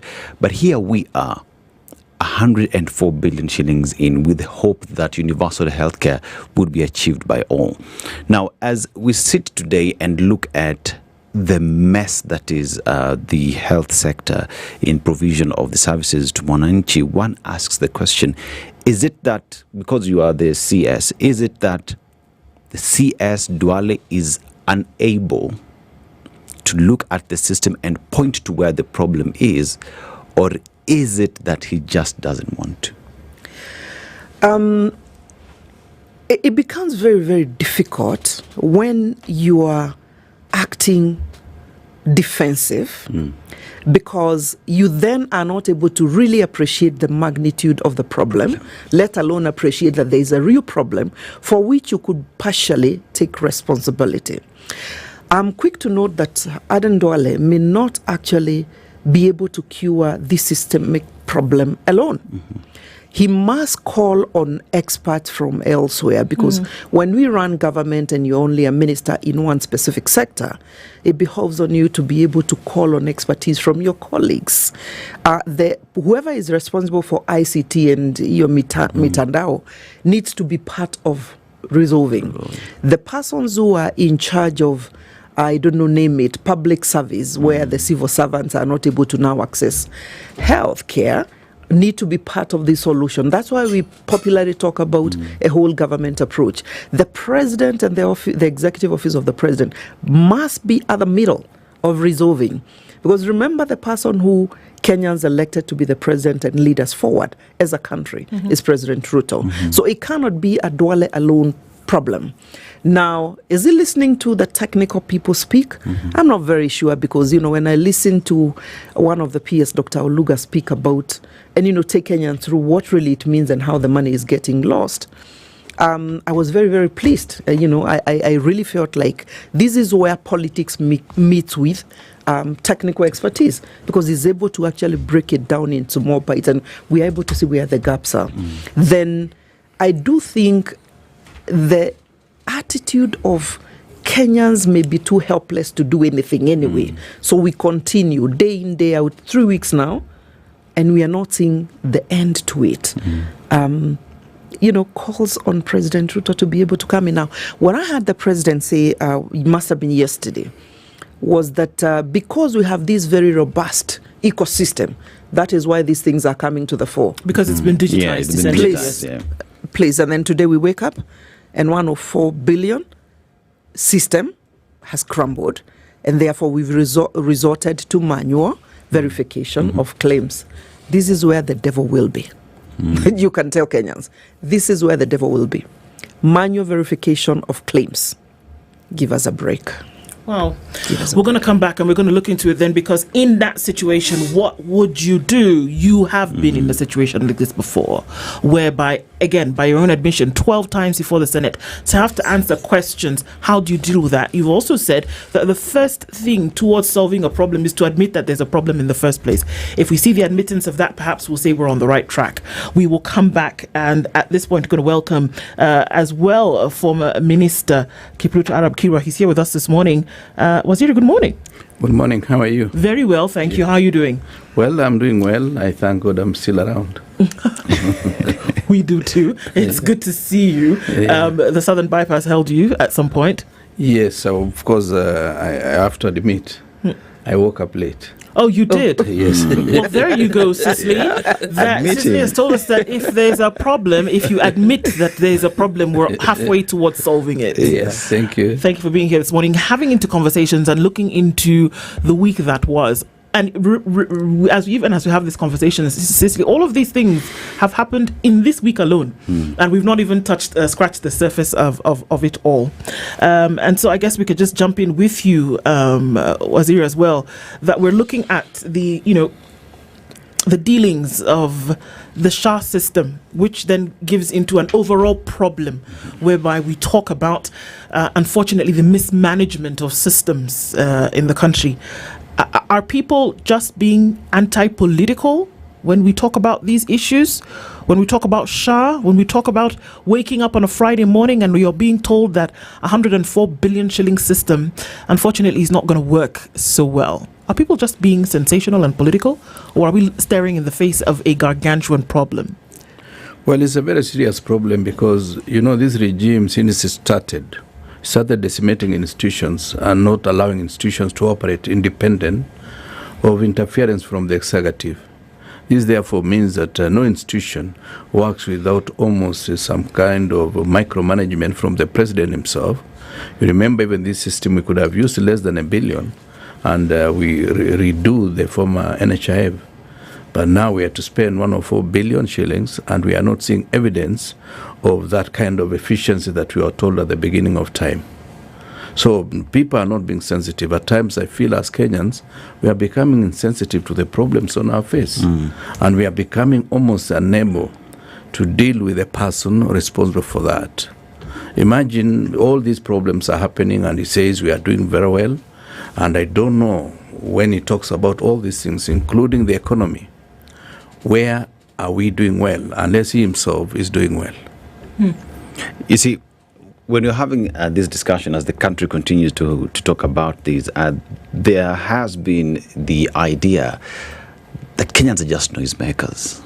All we do is just complain and not offer solutions. That is, regardless of the fact that those that are in the office today bear the responsibility of making sure the system that they introduce to Kenyans, systems that Kenyans are paying for, ought to work. And as we talk about the president's promise and the call for corruption to be met and to be fought at all levels, one asks the question, why is it that, fine, we'll talk about MPs and whatnot, fine, we'll deal with that corruption there, but we're not talking about this corruption in SHA. Is it any different? No, it's not different. It's only that the president is creating some kind of narrative he wants to run with towards the next general election. Even the people he says he's going to jail, he's not a jailer himself. But if he allowed institutions to operate from the beginning of time, some of these misdeeds would not have taken place. He should have led by example, making sure that nothing is done that is some blemish. But when he showed at the beginning of time that public opinion never mattered, notwithstanding the fact that it's a constitutional matter, it's not just in a normal law. It's a constitutional matter for public participation to be respected. And he almost waved off issues of public participation. Remember even the Adani deal and many other deals, including the fact that the e-citizen, we are told about 11 billion shillings have been lost. Nobody knows where that money is. So what he's doing is simple. He might jail even some of his ministers. He might jail some of the senators. He might jail some of the MPs in the process of trying to regain some public confidence as a crusader fighting against corruption. And perhaps Kenyans will say we'd rather have one thief instead of many thieves, so that they leave the president himself to be the prime thief and the rest of the people are supposed to be jailed. It is a charade. It is not a genuine concern over the issues of corruption. Otherwise, you would have stopped corruption from the beginning. And if that's what Cicely said earlier, I'm just repeating because that's the reality. Cicely, I wanted to pick you on the same. You see, the president has said he's now forming this body to fight corruption and whatnot. And members of parliament as well, on the other side, have said, you need to give us the evidence. If anything, we will summon you to the house to tell us who are these people that you gave the bribe and whatnot. And we've also had conversations around to the run-up to the impeachment of the former deputy president Rigathi Gachagua, and conversations on how monies from the executive were given to members of parliament to impeach him. And as the president talks about the fight against corruption, there is this spell against him in terms of his willingness to fight corruption. Just how is that making it difficult for Kenyans to trust that the president can lead the fight against corruption? Dennis, you know that the trust deficit between Kenyans and President Ruto and his government is at an all-time low. for reasons that he has brought upon himself. Because when you make commitments like he did under his manifesto, and you hardly have scratched the surface, and you start heaping other, promises, and giving imaginary report cards that really you're actually moving, then the trust deficit can only get deeper. So I want to agree with my colleague. I don't think that Kenyans are actually being sensational. It's real. We interact with them. We don't live in the ivory tower. We interact with them routinely. Kenyans are hurting. And they're hurting because their hopes were very, very high as per the commitments that President Ruth made when he was campaigning. But as if it is not bad enough that he's not able to fulfill the commitments, we have seen corruption in the grandest form that Kenya has ever witnessed. And as if that is not bad enough, we have seen arrogance on top of this and denial that is beyond measure. And as if that is not bad enough, we go spending resources in what, in my view, and the view of Kenyan citizens, ordinary, is actually not where we should be investing. 22 million per month bill to peer to make us look like we are angels is not a welcome investment. Not when capitation to schools has not been delivered as schools begin to open now. With the kind of corruption and public servants also having to pay out of pocket. I spoke to one yesterday who wanted a bit of assistance. They thought I'm still able to speak to somebody in the Ministry of Health because they're seeing a doctor. The bill for the doctor is catered for under whatever it is. But beyond that, sort out on your medication, fix any other specialized tests that you may be doing, and we are up to here. So somebody who is working and is supposed to be motivated to give us a service. I mean, if I was that public servant, I would actually withhold my services. So we came in on a huge promise. It's not being delivered. We are saying lies on top of lies on top of lies. And sometimes I really listen to the president when he's speaking to Kenyans, and I really wonder, is it for real? I mean, is this for real? What are we missing? So again, I come back to say, and I think it's been said, it's one of now the proverbs you need to be putting here all the time. When a hyena wants to eat their child, what do? They say they smell like a goat. This is what President Ruto is doing. I think there are many people smelling like a goat, as just has been articulated, because he needs to find a way of detoxing and cleaning himself up so that he comes out and looks like he's Mr. Clean and continue cheating Kenyans. But I can tell you the interactions I have with Kenyans, at least the ones that are close to me, he may eat all the mbusis. No, I think the ship has set sail. People feel cheated. People feel like you don't care. People feel like you can keep talking, but finally it is my way or the highway. This is how Kenyans are being treated. While Kenyans are resilient, we are. God willing, he'll see us through with the economic struggles and social struggles, the abuse around rights and, blatant abuse of the Constitution. We will get through this in another 23 months, close to now, and Kenyans will have another chance to be able to come and say, so where do we go from here? It's interesting that you say the solution to all of this is to go back to the ballot as the Constitution provides for every 5 years. And we've just come out of Katiba at 15. Katiba Day was on the 27th of August. And even as you ask that question, constitutionally, we have to then ask, where do these politics, as we see, you've both been cabinet ministers, you've both played right in the center of the executive and how things happen. And in as much as we say that an individual and their character makes an administration, some of the things more or less are the same. How then do you play constitutionalism with the politics of the day, coming from a place where you then must execute no matter what? But then we have to ask the question, in the minds of a cabinet minister, because we're trying to understand the psychology here, because then now maybe we can understand the action. That does it actually play in your mind that this work we are doing it for Kenya, or are we just playing the politics to get by the day?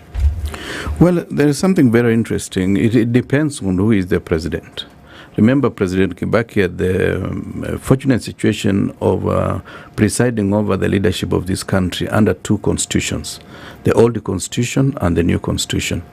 And while he presided over the destiny of Kenya for 8 years under the old constitution, he was able to demonstrate that the constitution is important, but leadership is actually more important than any other issue. Leadership in the sense that you must allow people do what they do best.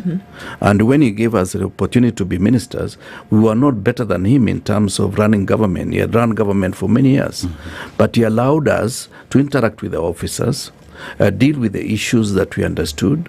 We just go to him to brief him on the issues that we feel needs his attention and needs support for purposes of making the way forward. But he never called us to tell us, do this, do this. I remember he made 3 calls to me.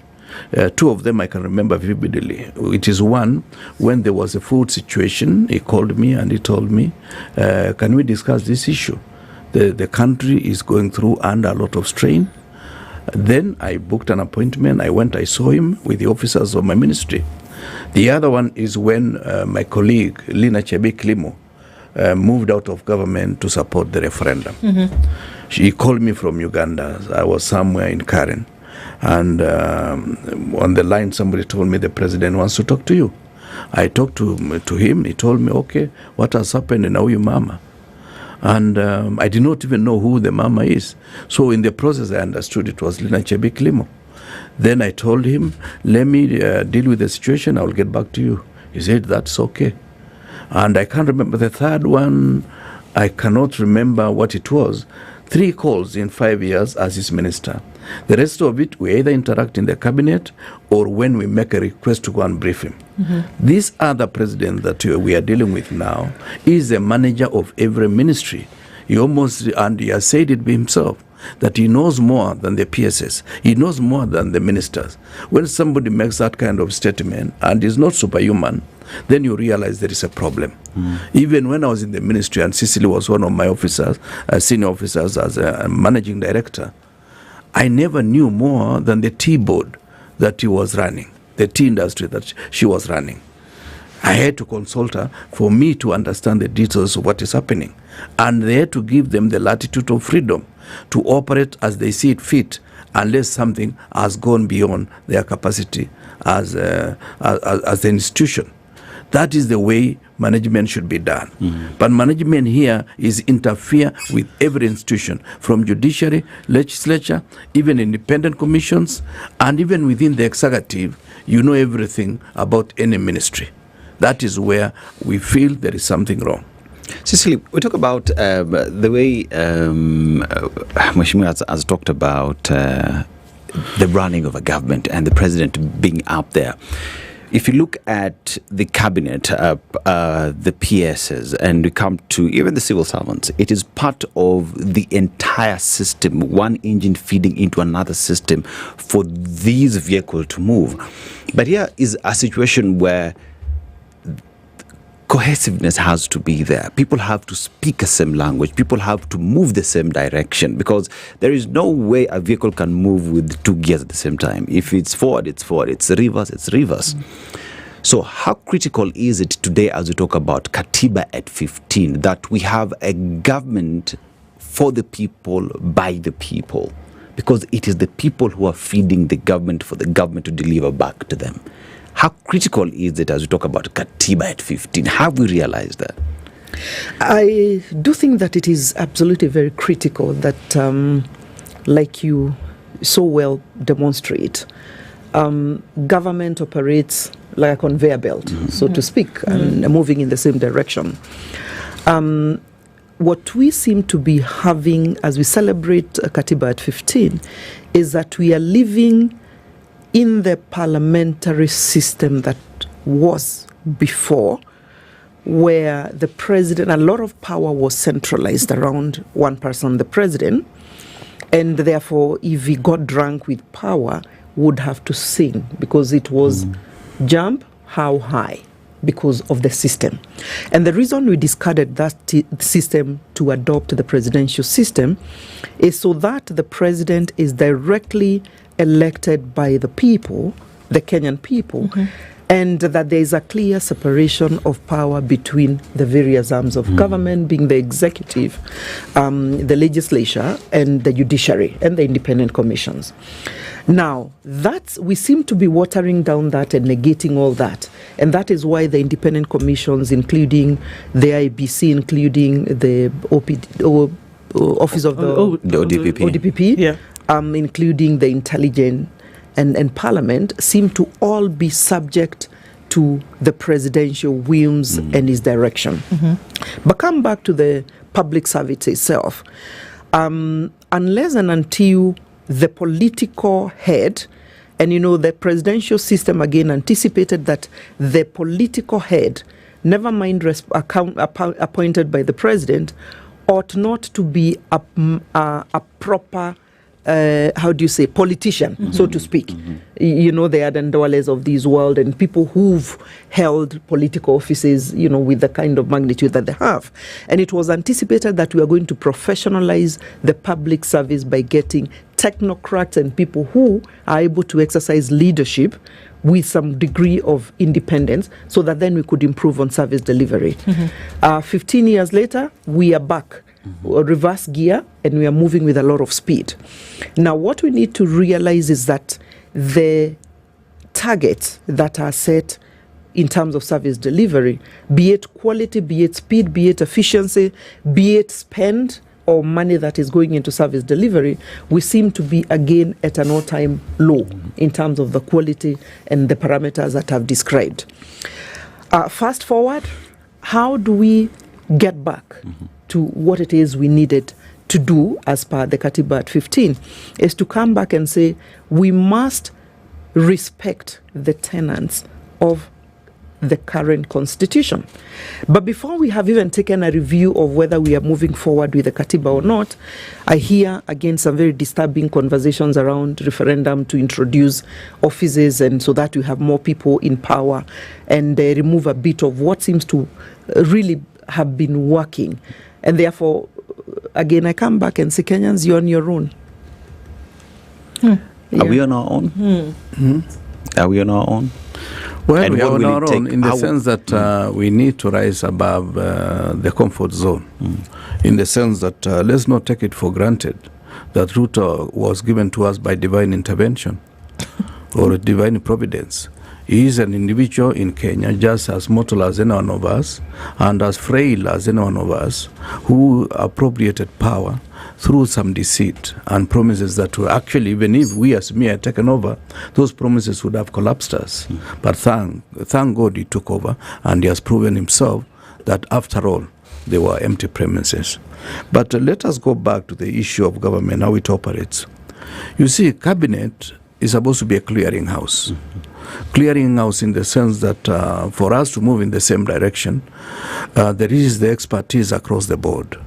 Even when ministers were politicians, there is a measure of experience, a measure of expertise across the board, and therefore, if you are prosecuting your paper, you bring before your colleagues, and they're able to dissect the paper, give you a direction that they feel is not going to interfere with any other ministry. For example, if you are in the Ministry of Agriculture and you've made certain decisions, some of those decisions may affect Ministry of Livestock, may affect Ministry of Finance, because there is the financial consideration for every action that the government engages in.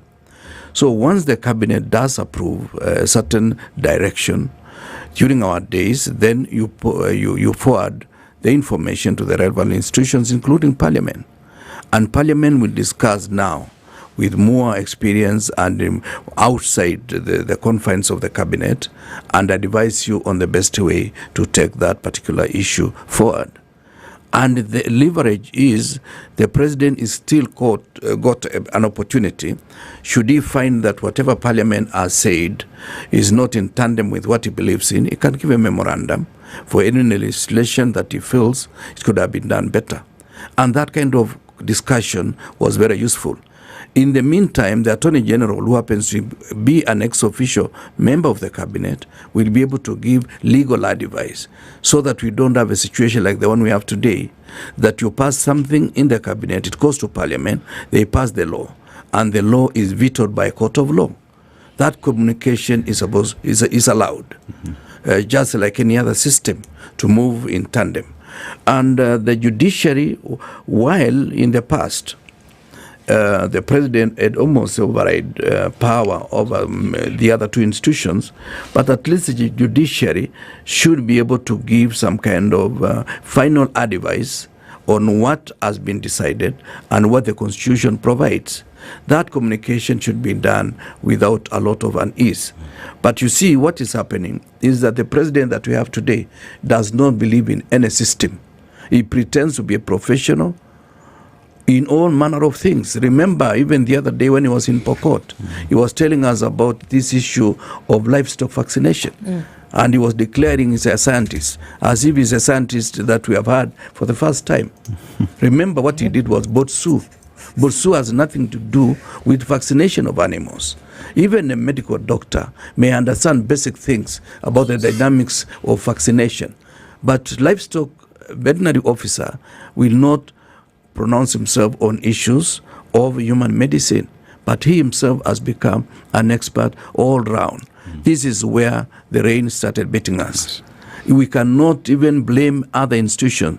It squarely lies with the top leadership, the President of the Republic of Kenya. So the other institutions, however we want to look at them, there is a problem that in as much as we say that you start at the top, that it would appear as though wherever you look, there are problems. And where do we accord that to?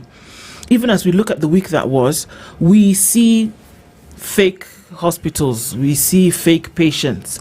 Before that, the Auditor General had told us about so many holes that, and this is not even from the current year, this is from 2023, 2024. Yeah. That when we look at education, for example, there are fake schools, there are fake students, there's fake everything.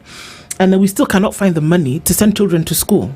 We are going into a system that is going to be resource heavy. It already is resource heavy, but still cannot find the resources to then be able to do that. There were threats and there was a bit of shake in terms of what was going to happen when it comes to the exams. We have exam heavy October, November this year. KJSCA, KEPSEA, KCSC, and then we are looking at another one for grade 9s before they go to grade 10 next year.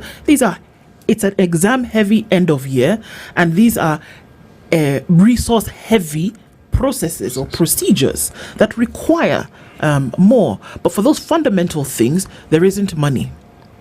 But you know what? There seems to be 300 billion shillings that will be used to pay retired judges and members of parliament for life. This is they themselves who are getting into this conversation with the JSC. They are the ones getting into the conversation with the SRC. It's not the president. There are people who are getting into these conversations. We will find 300 billion shillings to do that, but we cannot send the fundamental pillars of society to school. Well, is it me or Cicely? Cicely will go with, let's start with Cicely. Okay.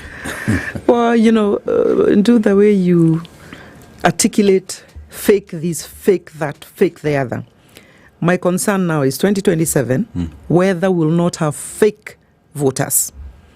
And I think Kenyans have been told to prepare because there will be dead people and other people voting that do not exist.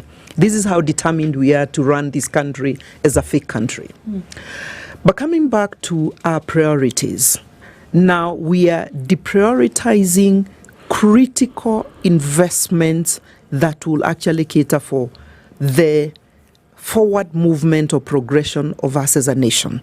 Education is so key. Health is so key. Because you recall, if you reflect, when we fought for our independence 62 years ago, it was on account of three key gaps. Poverty and the need to eradicate poverty, the issue of ignorance and our level of education at that point in time, and the need for us to deal with issues of ignorance and therefore get to a population that is literate and is able to actually be productive, and issues of healthcare, fighting disease, because we found ourselves with very high mortality rates at that point. And therefore those three made for us unspoken priority areas for investment for any successive governments. What we have done now, we have quickly come and decided the other administrations, 4 of them up to the 4th one headed by President Uhuru, that whatever they were investing, they didn't seem to know a thing or two. Now, the Kenya Kwanza government has come to actually bring in what views to be very temporal kind of priorities, which have not come to be priority on account of public participation. And that's why when I say Kenyans are frustrated, it's because we don't understand at what point we moved away from those 3 key pillars that we inherited from ourselves as we fought for independence. Now, move forward and say, so there is enough resources in Kenya today, if only we could appropriate them in the priority areas. Kenya is not a poor country. But the reason we find ourselves going back to a very high level of inequalities is because we have very, very few people who are very affluent. They are stealing all the money, the resources. They own all the land that we possibly could own around. They don't even drive on the roads the way we do. They don't get late, like my boss here, Arab Kirwa, because they use choppers to fly and to even commute from their villages back into town. And therefore, it's not that we do not have resources. We actually have a lot of resources, but we are investing in the wrong places. A county I love where I come from, Nyandarua, feeds Nairobi, but right now we are struggling to move food from the farms to the marketplace because of the kind of roads that we find ourselves in. We are stuck there. We are in a hole. So this is not a story. I've been to Nyandarua actually. Like you say, resource rich, resource heavy, and feeds other parts of the nation. Absolutely. So this is not a myth that it is impossible for a lot of farmers to get their products to the market because of the state of roads. This is a true situation today. Not just true, but I want you to leave it and come with me one of the weekends. It's a very, very sorry state because we are even carrying caskets to go and bury people on our shoulders. Right? It is that bad. And here, because we haven't quite looked at devolution, here is where I stopped being proud. I fought for Katiba myself in 2010. I moved around, popularizing it because I believed it had good intentions. But we have devolved corruption so that even at the county level, instead of fixing the feeder small roads, which was the intention of devolution, we are actually perhaps finding ourselves in some counties in a worse situation than we were. Now, we devolved some aspects of healthcare, for example. While we see what SHA is doing here, I can confirm to you we do not even have medication in the rural hospitals, which are under the care of county structures, as it were. As to whether we devolved staff in a rush without setting guardrails, it remains my concern. But even where we had set guardrails, I was a principal secretary for agriculture when we unbundled and devolved agriculture services, including the agricultural training centers, agricultural machinery, and equipment that were then in the hands of the Ministry of Agriculture, where we both served. But what we did, although we really had even the standard set and proper guardrails for the governors to take over and implement, the whole thing has collapsed. We no longer have extension services in the villages. We no longer have machinery services for agriculture. We can't support our farmers. We no longer have, it's just a mess. So while sometimes we think when we standardize and give protocols for implementation that it will fall in place as anticipated or as envisaged, everything falls and rises on leadership. And therefore that's why you see there's disparity between governors who are apparently doing reasonably well, using the same parameters, and some who are not doing some very hopeless work. And that's why they need to be taken to court in a hurry. And they need to be more, not just the two. Yes, because they've gone to handle public resources as if it was really their money. Yes. Waziri, you see, when you look at Kenya's history, especially at independence, there are three things that the country was focusing on, and they were disease, poverty, and ignorance. And if you just look at what that corresponds to, if you talk about disease, it's healthcare. You talk about poverty, it's improving the economy. You talk about ignorance, education. These were priority areas at the time of independence. You look at over 60 years later, today we talk about a healthcare system that has failed. You talk about education that is on its knees. You talk about an economy that is literally begging to be revived. Why do I say that? You look at some of the policies that have been put in place, and it is difficult for people to run businesses in the country. It is difficult to survive in the country today. And you look at what we are spending on vis-a-vis the results, one asks the question, what are we doing? I know we're going to top of the hour, but are our priorities in the right place? Well, I think there are two major problems. One problem is the inability to raise the necessary revenue because there are so many pilferage areas. This therefore means that the 4 trillion shillings that we are budgeting for, we are not able to raise all the money, not because people are refusing to pay taxes, but because even the tax collectors are taking away some of this money before it gets to the kitty. This means if we are expecting to raise about 3 trillion, we raise less than that because there are so many routes that money disappears. The second problem is the issue that you mentioned earlier, the issue of fake institutions. You remember fake schools. They have coupled about, through capitation, 3.6 billion. That is money that could have been used to do many other things. Now you've seen of late now that there are fake hospitals or hospitals that just exist on paper, and you go there, you find an institution getting about 60 million shillings, and yet a level 3 hospital, a level 4, level 5 in some of the counties have not gotten money from the beginning of the year. This does not mean that the priority is wrong. It means that we are deliberate. We don't want to do anything to achieve the targets that we even gave ourselves as Kenya Kwanza.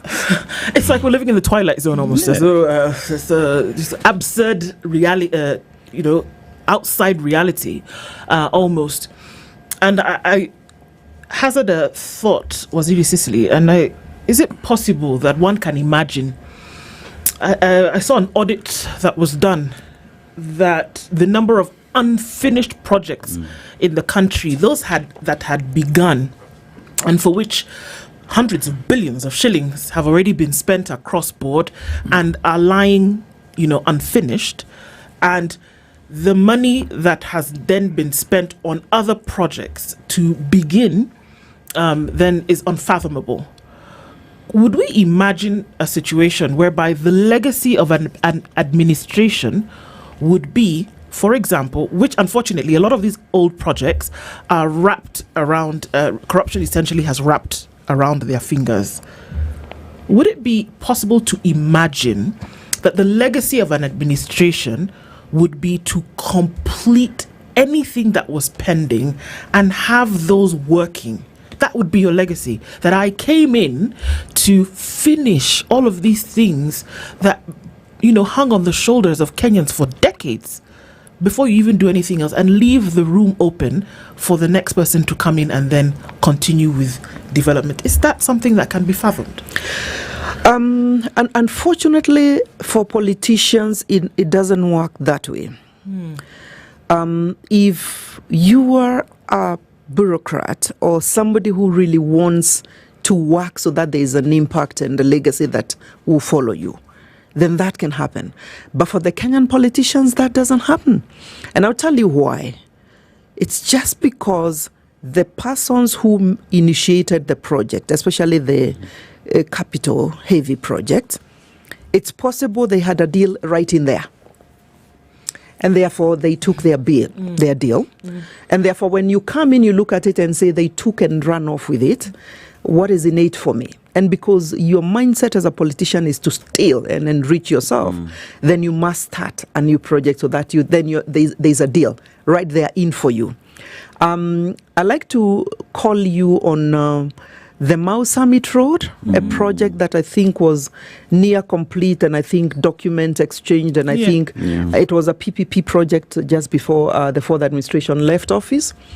I am made to understand that whoever was going to be the partner has been paid a huge amount of money and asked to leave so that we bring in our person so that then we can eat. Huge amount of money can be paid. So read it, not because it's not common sense. It looks very basic common sense, but it's because what is in it for us? Tutakula nini what is in it for us. It happens in counties. It's happening at the national level to a magnitude that is mind-boggling. Until and unless, again, Kenyans have a civic responsibility. When this manifesto is thrown around you and somebody is carrying some Quran or some Bible and something and they're looking like, an angel straight from heaven, you, the voter, have responsibility to ask them before you tell us about hustler narratives. Tell us and commit on a social contract that you're going to complete the projects that are already there that we know.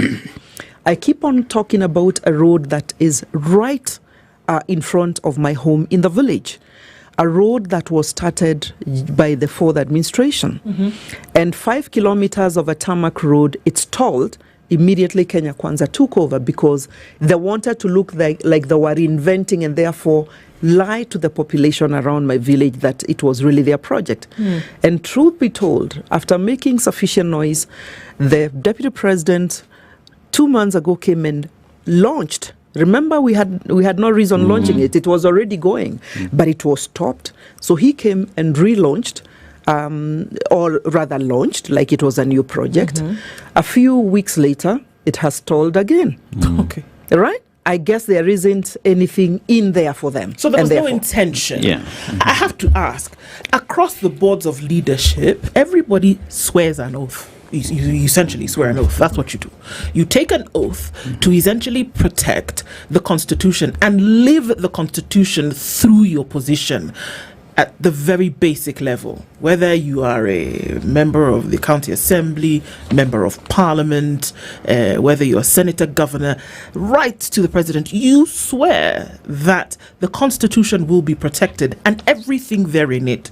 When that is happening, are you aware of what you're swearing and that there is a responsibility that is held for you to live out the tenets of that oath to the people of the country? Or is it fanfare? I know it's an exciting day, you got a job, Well, I think many people take it as a ceremony that will usher them into a position of leadership. They do not really look at the philosophical foundation of that swearing in, because swearing in is actually a measure of commitment that I'm going to stick to the Constitution and I'm going to do everything within my powers and my capacity that is right to the people of this country. Now, going back to the issue of what is the problem with so many stalled projects, apart from what Cecilia said, which I say it's right, because the project is lucrative at the beginning, because that is where people exchange some kind of goodies, and the people presiding over that project will be expecting at stages of monitoring to be getting something small to augment on what they have already taken from the beginning. But there is also the other issue that the public should also be socialized to understand that it is important. It is not, as you said at the beginning, it is not how many projects you've started. It should be how many projects have you completed, including those of your predecessor. I see many governors today, they are struggling to go through the projects they have started and to finish the projects their predecessors had started, because they have all manner of reasons.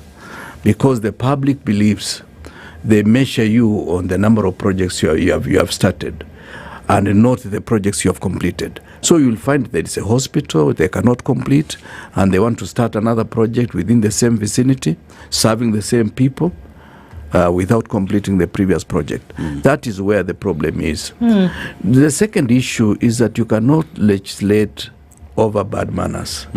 Bad manners is a product of inherent capacity of an individual.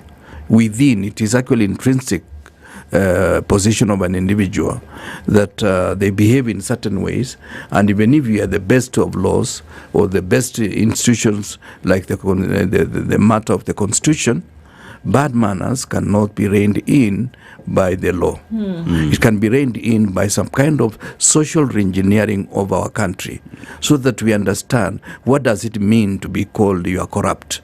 What does corruption mean? Because even in some areas, and I can assure you, without having any negative feelings about certain communities, in some communities, corruption is a very ingenious way of getting resources, because for them, the government is an alien body. Because at the beginning, during the colonial days, the government was a colonial government. So it was not their government. So even at independence, when Mzee Kenyatta took over the office, the government belonged to those who are in government.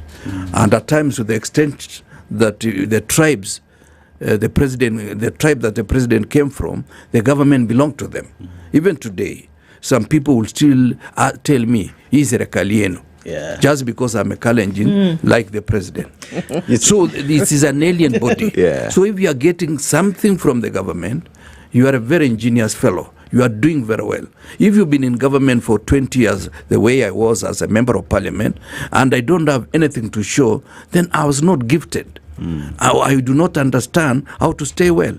Some people are elected or ejected out of parliament because there is no evidence of some lagis around them, because they don't demonstrate that. They say, kama hajajisaidia, how does he expect to assist us? He himself has not improved on his own status. And you see, Waziri, you bring in a very important subject, because remember, as we were getting to the 2022 elections, there was a narrative. We had the dynasties and the hustlers. And, you know, at that point was it was created to appear as though the then presidential candidate and Uhuru Kenyatta belonged to this club of boys who have really oppressed the country for a very long time. Fast forward to 2025, and we see the other dynasty is now working together with the hustler. And one asks the question, even as we have all this discussion on the political manners, whether it is good or bad manners, where do we draw the line and say, it is time for politics has ended, we need to see you deliver? And there's a question that has been asked by one Richard Minor, and he's asking the question, at what point does politics stop and delivery starts? Because all you keep hearing is, give us time, we will deliver. At what point does the citizenry start asking the question, we want to see results, stop politicking? I think we have all sinned, and the voters are equally responsible for the sins at the position and the place we find ourselves as a country. You entertain nonsense, you entertain drama, and you know very well actually you're being taken for a ride. You're given promises but has no capacity to push back and ask how now. You know, huge things that don't look practical. So the voter, I think, is going to take more responsibility going forward, is my hope. You, the media houses, are going to take on an increasing burden of civic education. The people responsible to educate the voters are going to be a bit more responsible. The church, in the case of 2021-22, which opened doors and convinced their followers that we are right, it is our moment, will also equally take responsibility. We, the leaders who are fortunate to get platforms, i.e. what you've given us today, must keep talking and talking truth to power. And the persons who are actually going to be looking for votes out there will equally need to be responsible. I was just thinking, might we be looking for a Lee, the Singaporean Prime Minister, founding Prime Minister, Lee Kuan Yew? Might we be looking for that moment for Kenya today? Because if we knew very well that you're actually going not to be ashamed if you are caught up with corrupt practices, and corruption here is from lying knowingly, and that you don't deliver, that you're actually going to be exposed. Anything that you've taken will be taken away from you. And you will go to jail. We could actually take you to jail. You could even be shot. Might we be facing that moment? Might it be what we need then to start socializing our people and our voters as we move forward? So that even as you go to that office, you know that is not going to be an office where you are going to enrich yourself.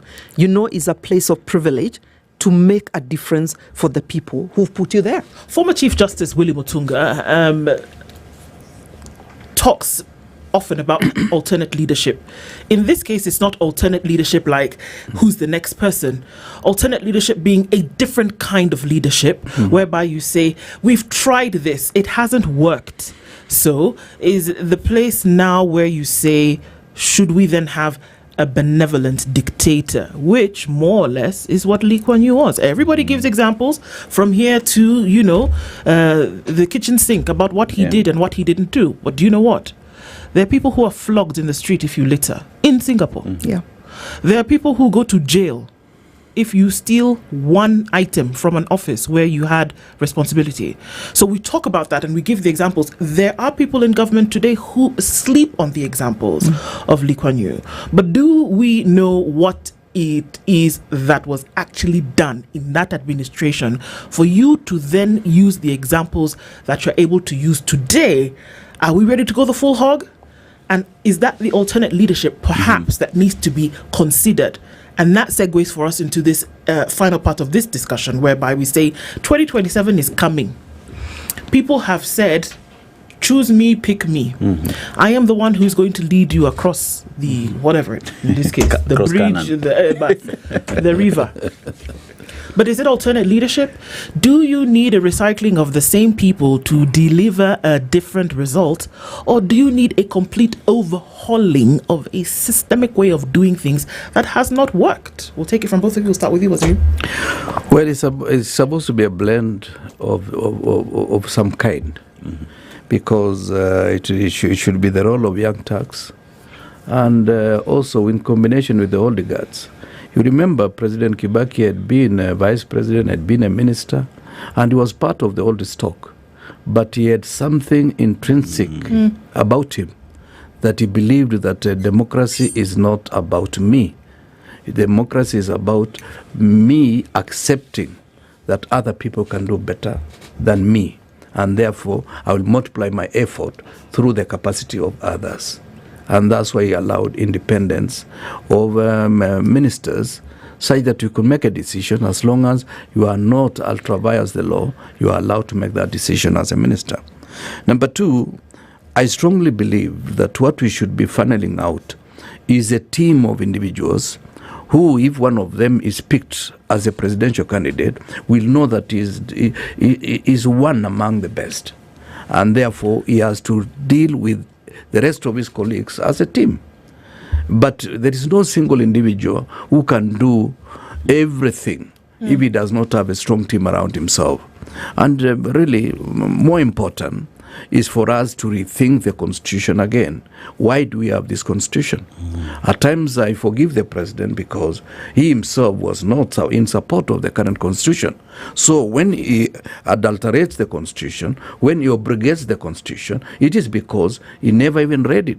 He just opposed it at the expediency of politics because he wanted to look different, he wanted to join the church, and he got 2.6 million votes. And the same church almost proposed that he was going to be the president for the churchgoers or the Christians. And there he is. He still calls himself a Christian, but what he does is very unchristian. Unchristian in the sense that when people are dying in hospitals, and you know they are fake hospitals, and you are still telling us this SHA is going to succeed, that is not only illegal, but it is immoral. And therefore, it goes against the basic tenets of the church. And finally, on this particular issue, I will repeat, we need to do social reengineering of our society. So that today, we should not be talking about voting for this person because he's one of us.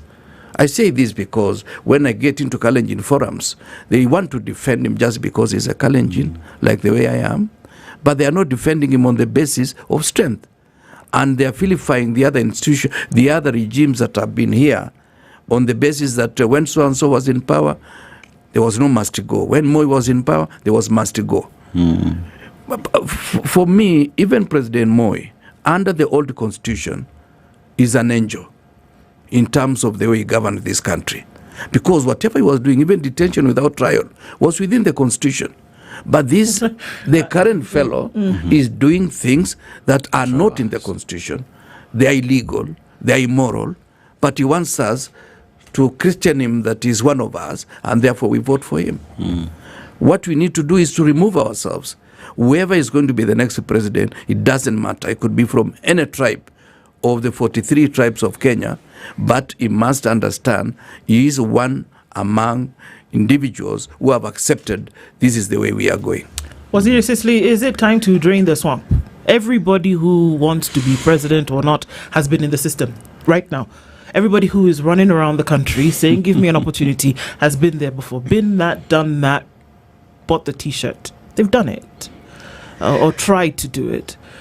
Should we look at alternate leadership? We are inching closer to 2027, and there is an uprising amongst people who say we are not going to allow this happen any longer.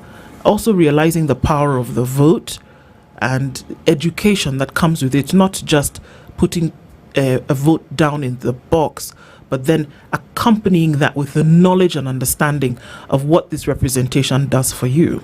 But is it time to get everything out and start afresh? You know, if draining the swamp is what is going to heal this country, so be it.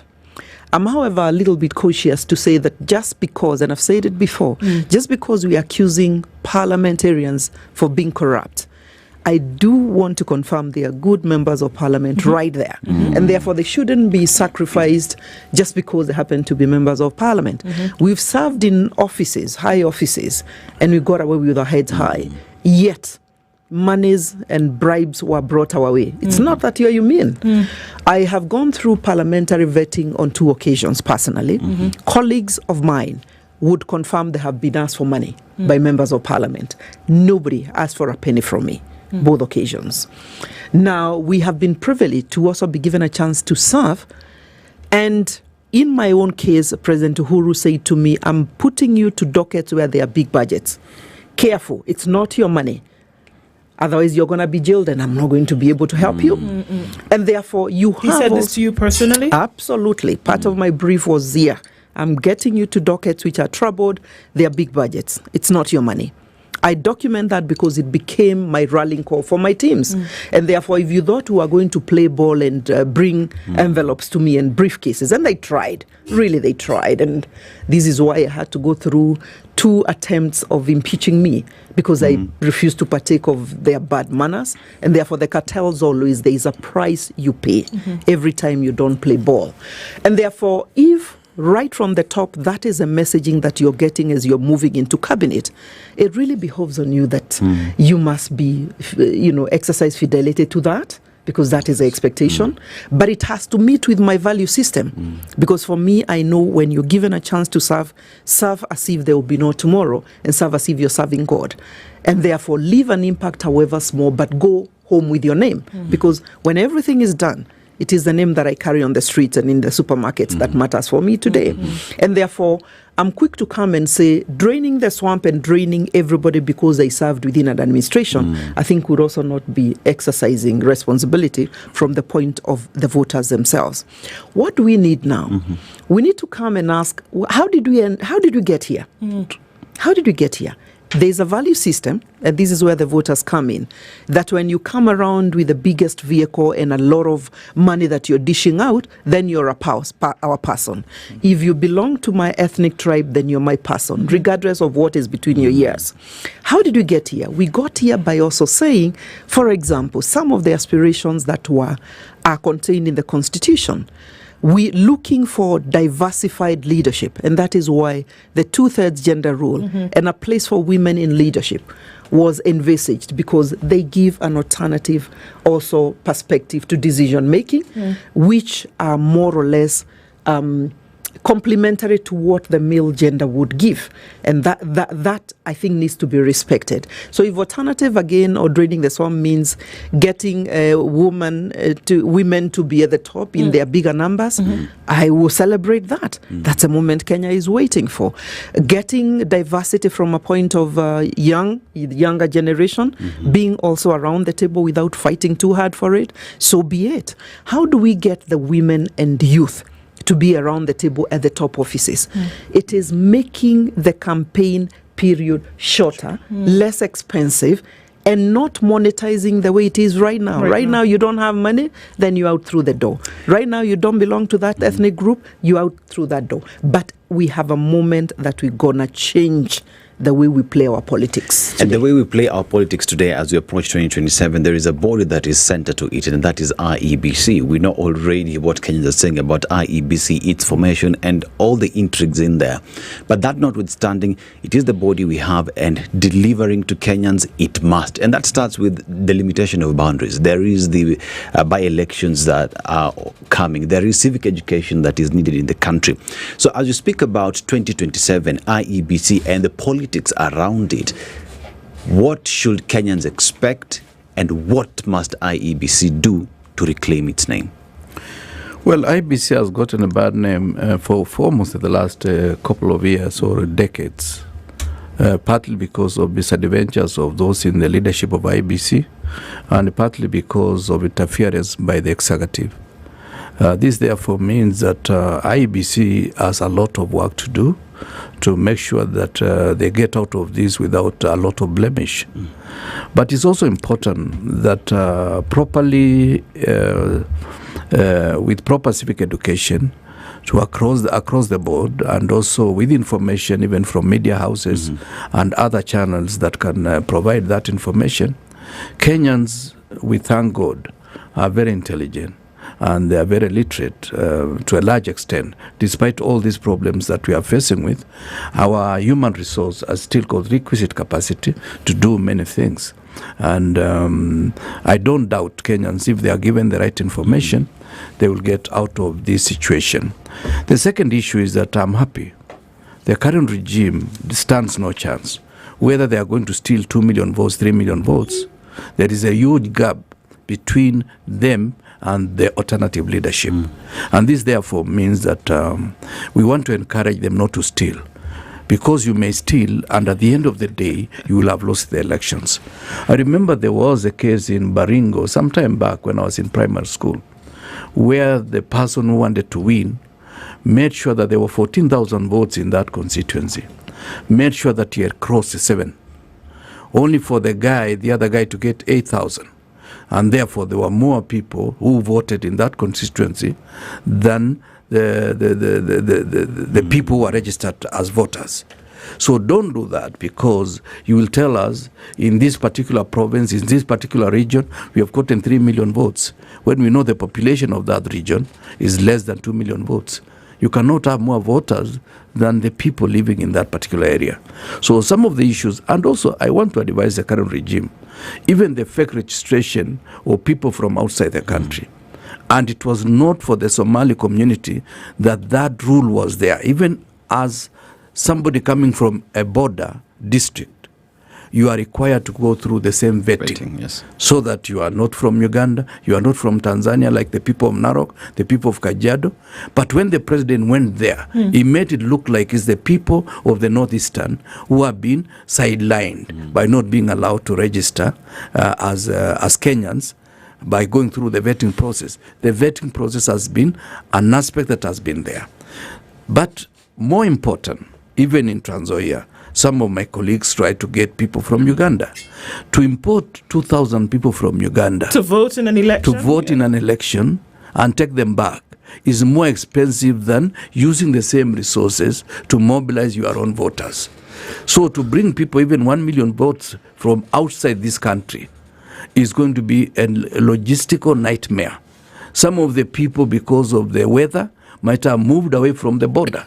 And on the day of voting, there will still be so many kilometers inside. We say it as though it's an option that can be considered. And people are doing it. It should be ludicrous to even imagine that such a thing can but it's happening. Be done. It's happening. Just because it's happening doesn't mean that we almost accept it as a way of doing things. And what happens to patriotism? I'm not condoning. I'm just advising them that you lose elections whether you import 1 million votes or 2 million votes. You lose this election unless there is another miracle. Solutions is what we should be heading to, regardless of the situation. with what we've spoken about, and just I guess for a roundup with both of you, from what we've spoken about today, are we? Is Kenya on the path whereby you can say there are solutions, you can take them, and you can use them towards an end? I mean, there are solutions to every problem. There is a solution, but like I said, you have to have the right mindset. You must want to resolve, and in this case, the people that have been given the leadership mantle at the highest level must want to go back to the drawing boards and listen to Kenyans a bit more keenly. Listen to understand why are Kenyans unhappy. Not listen because you want to do some PR games, which is what we've been treated to the last 3 years. So listen to understand. Once you understand, the solutions will be right there. Kenyans are asking for very little. We are patriotic. We're asking for you to keep your promise, deliver what it is you promised in matters development, deliver as per the Constitution, respect rights or manner of rights that are enshrined and were negotiated and are now in Katiba 2010. Do not kill people. Allow yourself to listen to dissenting voices. It may come to save you. Do not kill young people when they express themselves. It is their right to express themselves. Do not scatter us when we associate as we please. It is our right that we negotiated and fought for.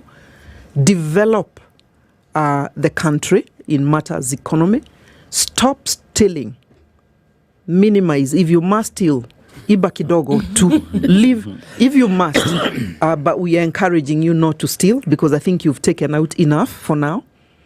But also speak to Kenyans like an empathetic leader will. Exercise emotional intelligence as you have a conversation with us. We ain't foolish. Stop lying. Don't cheat us. I think we've been treated to enough of that. And if you do all this, therein, I think a solution that may make it a little bit comfortable for you in 2027. And importantly, don't plan or plot to rig the elections in 2027. That is to the leadership. To you, the ordinary Kenyan, you know what democracy is about. You have a social contract with the people you put in office. They don't deliver, get them home at 8 o'clock on the 8th of August, 2027. And be careful who else you bring in the place of the ones that will be going home. And to you, the rest of us who are supporting by way of giving us your assets, including the media houses, please don't tire. You will also be intimidated. I know you will, because people want you to speak and join the choir for President Ruto. Don't, because Kenya needs you more than any other time before. To you, the international community, keep watch. Just thinking that somebody is watching helps us to behave more responsibly. You, the women, especially the young people, offer yourselves as alternative leadership when we get there. I at least... Cicely Karaoke, if I get favor with the ground, I will give it a shot again, 2027, because we must reorganize the governance template for us as the country, both at the devolved units, but also at the national level. Indeed. Finishing up with you, Waziri Kiwa. Well, that's very interesting. She has summarized so well. You know, she's my student and she has done better than the teacher. But suffice to say the following, that Kenyans, let's not lose hope. There is still a lot of opportunity for us to change the direction through which this country is going to make a lot of success. I will repeat the fact that we have a country that has very strong human resource capacity. And such, let us not assume that every politician is going to be as bad as the ones we've known. The third issue is that let's do a lot of civic education. Many people almost give up that there is nothing we can do because the elections are going to be rigged. Rigging an election needs some modicum of intelligence. You just don't, and we do not ascribe intelligence to one side of the equation. Well, those of us on the alternative ticket, we are very vigilant and we are making sure that every day we move towards making sure that our votes are going to be secured. Indeed. Thanks to the Gen Z who have come out and they have demonstrated that they are going to vote this time round. Remember, in the last election, 8 million Kenyans did not vote. And it means those Kenyans who did not vote, had they voted, would be having some leadership, not the one of Azimio or Kenya Kwanza, another leadership. So come out, vote, and make sure that your votes are concentrated on a team that believes in the future of Kenya. Otherwise, I strongly believe the best of Kenya is still to come. Thank you both of you for joining this conversation this morning. Former Ministers Cicely Kariuki and Kipruto Arap Kiro have been here with us this morning, pointing in directions perhaps in which we ought to be looking. Thank you so much for being candid as we talk this morning. The conversations continue because there's still a lot of work to be done, as we say. Thank you for having us. Thank you for staying on. Good morning, everybody. It is 26 minutes to 9. We'll take a break. We'll be back. Conversations after this. Good morning.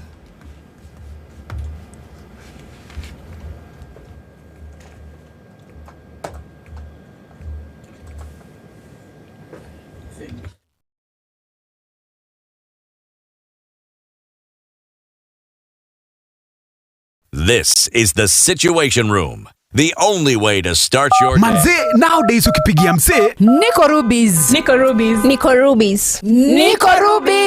Upigie Mbogi, wase mko. Sisi tuko Rubies. Madhe, uko. Niko Rubies.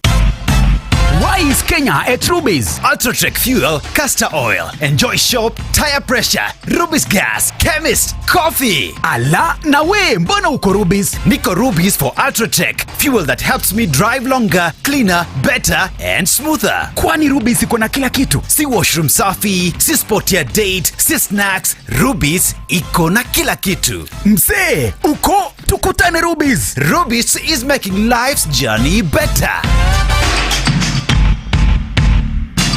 Get ready for a non-stop adventure with Star Times. Join your favorite heroes and dive into a world of fun and excitement. Enjoy endless entertainment on top kids channels like ST Kids, Jim Jam, Toonami, Da Vinci, Baby TV, CBeebies, Boeing, ST Tunes, and ST Kids Plus on your Star Times decoder. All this from as low as 329 shillings per month on aerial decoders with the Nyota package, or only as low as 549 shillings per month on dish decoders with the Nova package. Recharge your subscription for 2 months and get upgraded to the next high bouquet for free. Dial star 858 hash for self-service or call 0730-710077 for customer care. This holiday, adventure begins at home. Star Times. Enjoy digital life. One of the things that are ailing our country is negative ethnicity. You find you as a state officer, instead of thinking as a Kenyan, you think like a tribal person. Let me tell you something. The biggest problem we have had in this country is a leadership deficit. There is nothing that you are going to do in the process of change if you are not a risk taker. So you really have to pursue your vision to a logical conclusion and even be ready to step on people's toes. When it comes to the economy, you can run away with it. They say statistics are like bikinis. They reveal a lot, but they conceal the vitals. And so government people would throw statistics at you and tell you they're revealing a lot of information to you, but it's really concealing the real vitals. We need to get out of that, because when we want to grow our democracy, one basic thing that really requires to be understood by the political class, by all of us, is institutions are critical.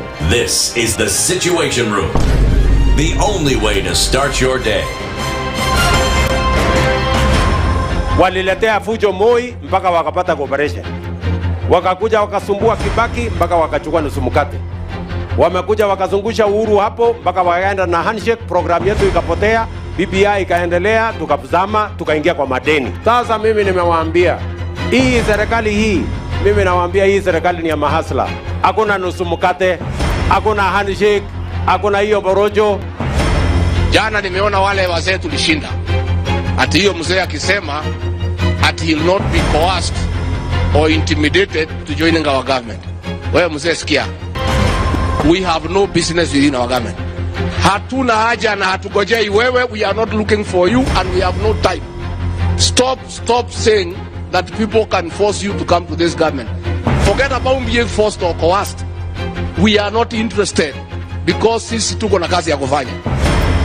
Kama kuna mtu ako na namba ya William Ruto, arekodi hii video mtumie. Maisha yangu tangu nizaliwe sijawahi kuona mtu muongo, mfisadi, baradhuli, dhabdhabina kama William Samoei Ruto. Mimi Hassan Joho nikitaka kuongea, mimi I don't even dream of engaging with them. Ati huyu akitaka aje aongee sio na mimi niongee na Ruto nini? Mimi nikamtafute atanipa nini? Wilbaro. I wonder. Nilipeleka Wilbaro mimi la kimtaani la kucheza nalo zamani.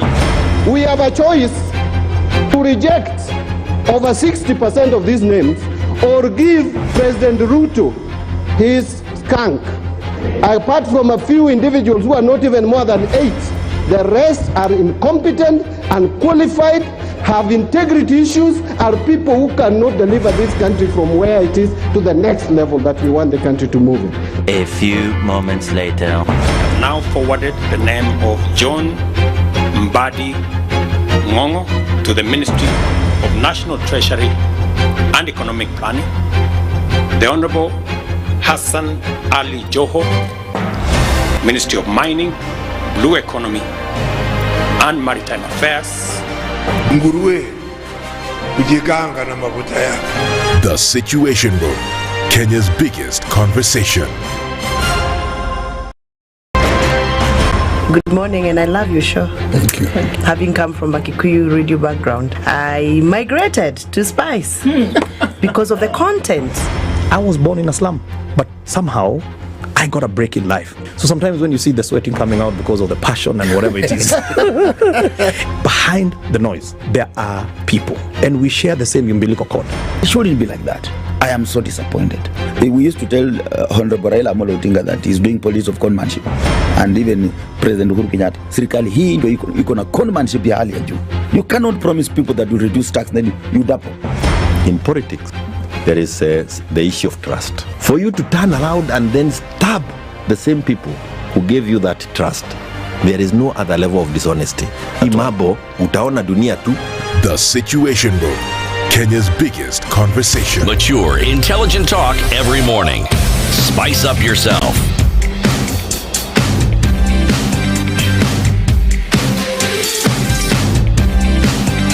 Mornings done right. 94.4 Spice FM, Nairobi, is the Situation Room. The only way to start your... And our conversations continue this morning, getting into it. And, we're going to now hear from you. And the question that we're asking today, do we need a complete overhaul in terms of leadership from root to tip? And we'll tell you what the number to call is in just a minute. We'll wrap up this hour with conversations and messages and calls from you talking to us this morning. Will it be... Is a total overhaul needed? And that's what we'll talk about this morning. While we do, I want you to go to a website, before we do, I want you to go to a website, www.cradle.com, and you will call a number 0799 000 444. What's there? There is information about the Study Abroad World Fairs that will be taking place on the 8th of September if you are in Mombasa at the City Blue Hotel. It'll take place on the 10th of September in Eldoret if you're at the Boma Inn Hotel, and on the 13th of September in Nairobi at the Movenpick.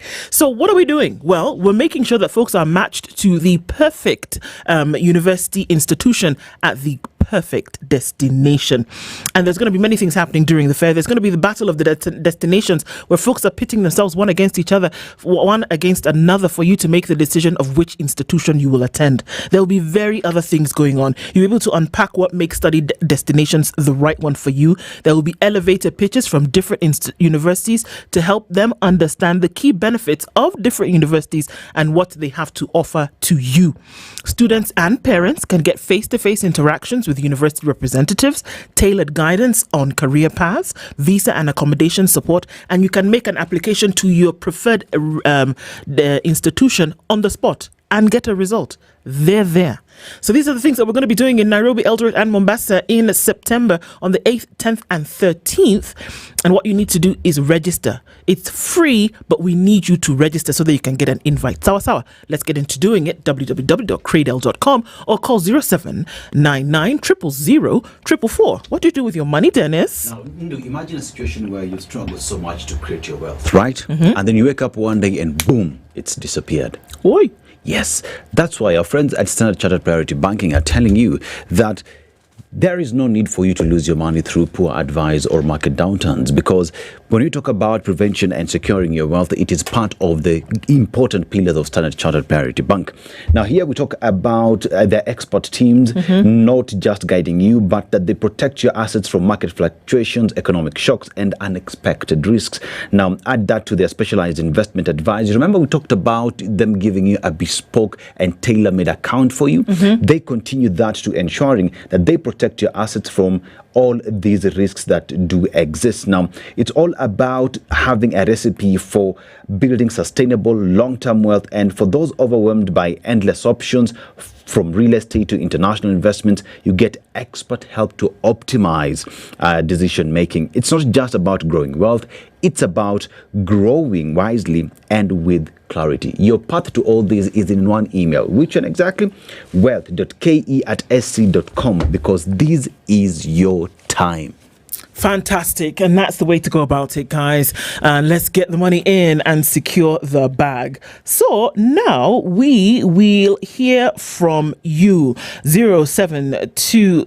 Okay, let me just start again. Even the numbers have lost in my mouth. 0732 142 650.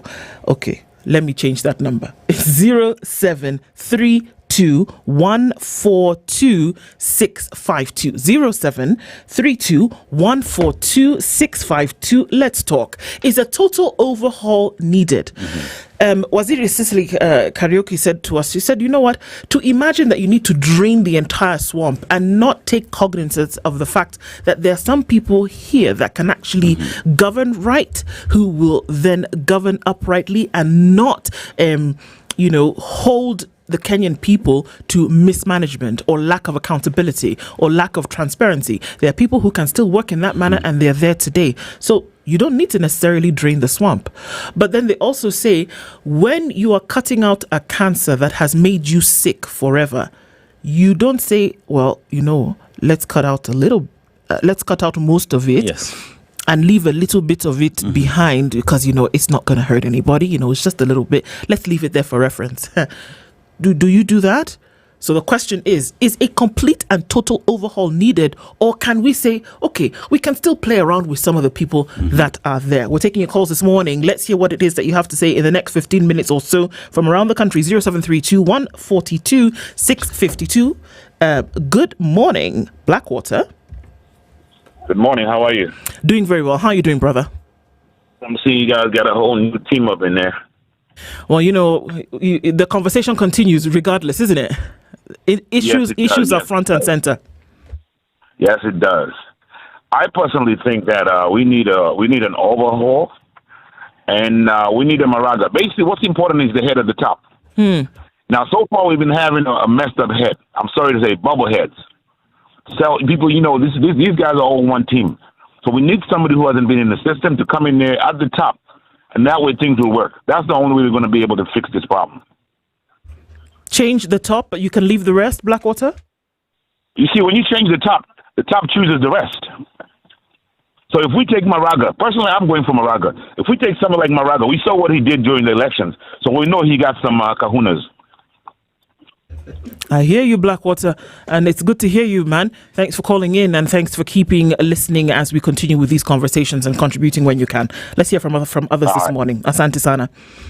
Hello, good morning. Good morning. Do tell us your name and where you're calling in from, brother. My name is Yone Kimwera, and I'm calling from Busia. From Busia. All right. Maybe you want to step away from your radio, if that's okay, and let us know what your thoughts about this. Do we need a complete overhaul in the country? Drain the swamp? Yeah, you can drain the swamp. However, there are some leaders that can still come, can retain some of them. I can mention some of their names, like the likes of Okoh Mtata. They are people of integrity. I can tell some. We can say some of them can change them, but most of them they need to drain to slip away out of them. Except for some individuals who have integrity issues, who have integrity, like Omtata, and among the few people. But most of them have really failed their positions. During the president, and members of parliament, I hear you. So generally, a lot of people then need to go from what you're saying. Yeah, many of them need to go. Many of them, except a few. Okay. We can remain with a few, and that's what you have to say. Thanks for giving us your thoughts this morning. Asante Sana. All right, so this is what we're hearing, isn't it? 0732 142 652. We keep taking your calls this morning. We'd like to hear from you. Do you think that there needs to be a draining of the swamp for Kenya to get onto the right path? Good morning. Morning. How are you doing? Please tell us your name and where you're calling from. I'm Dixon Marita. Yes, Dixon. Calling from Nairobi. Here in Nairobi. All right. Do let us know what your thoughts about this, huh? My thought is we first change from the top. The appointing authority. The appointing authority is the problem in this regime. Once the father does not give good direction in the family will fall. Yes, we change from the top. So we change from the top? Yes. Thanks so much for your call, Dixon Asante. Let's hear from some others this morning. Hello, good morning. Hello. Hello, good morning. Please tell us your name and where you're calling from. Hello, I'm calling from Lugare. Calling from Lugare. What's your name, sir? My name is Joshua. Okay, Joshua, can you turn down the volume on your radio, please? Okay.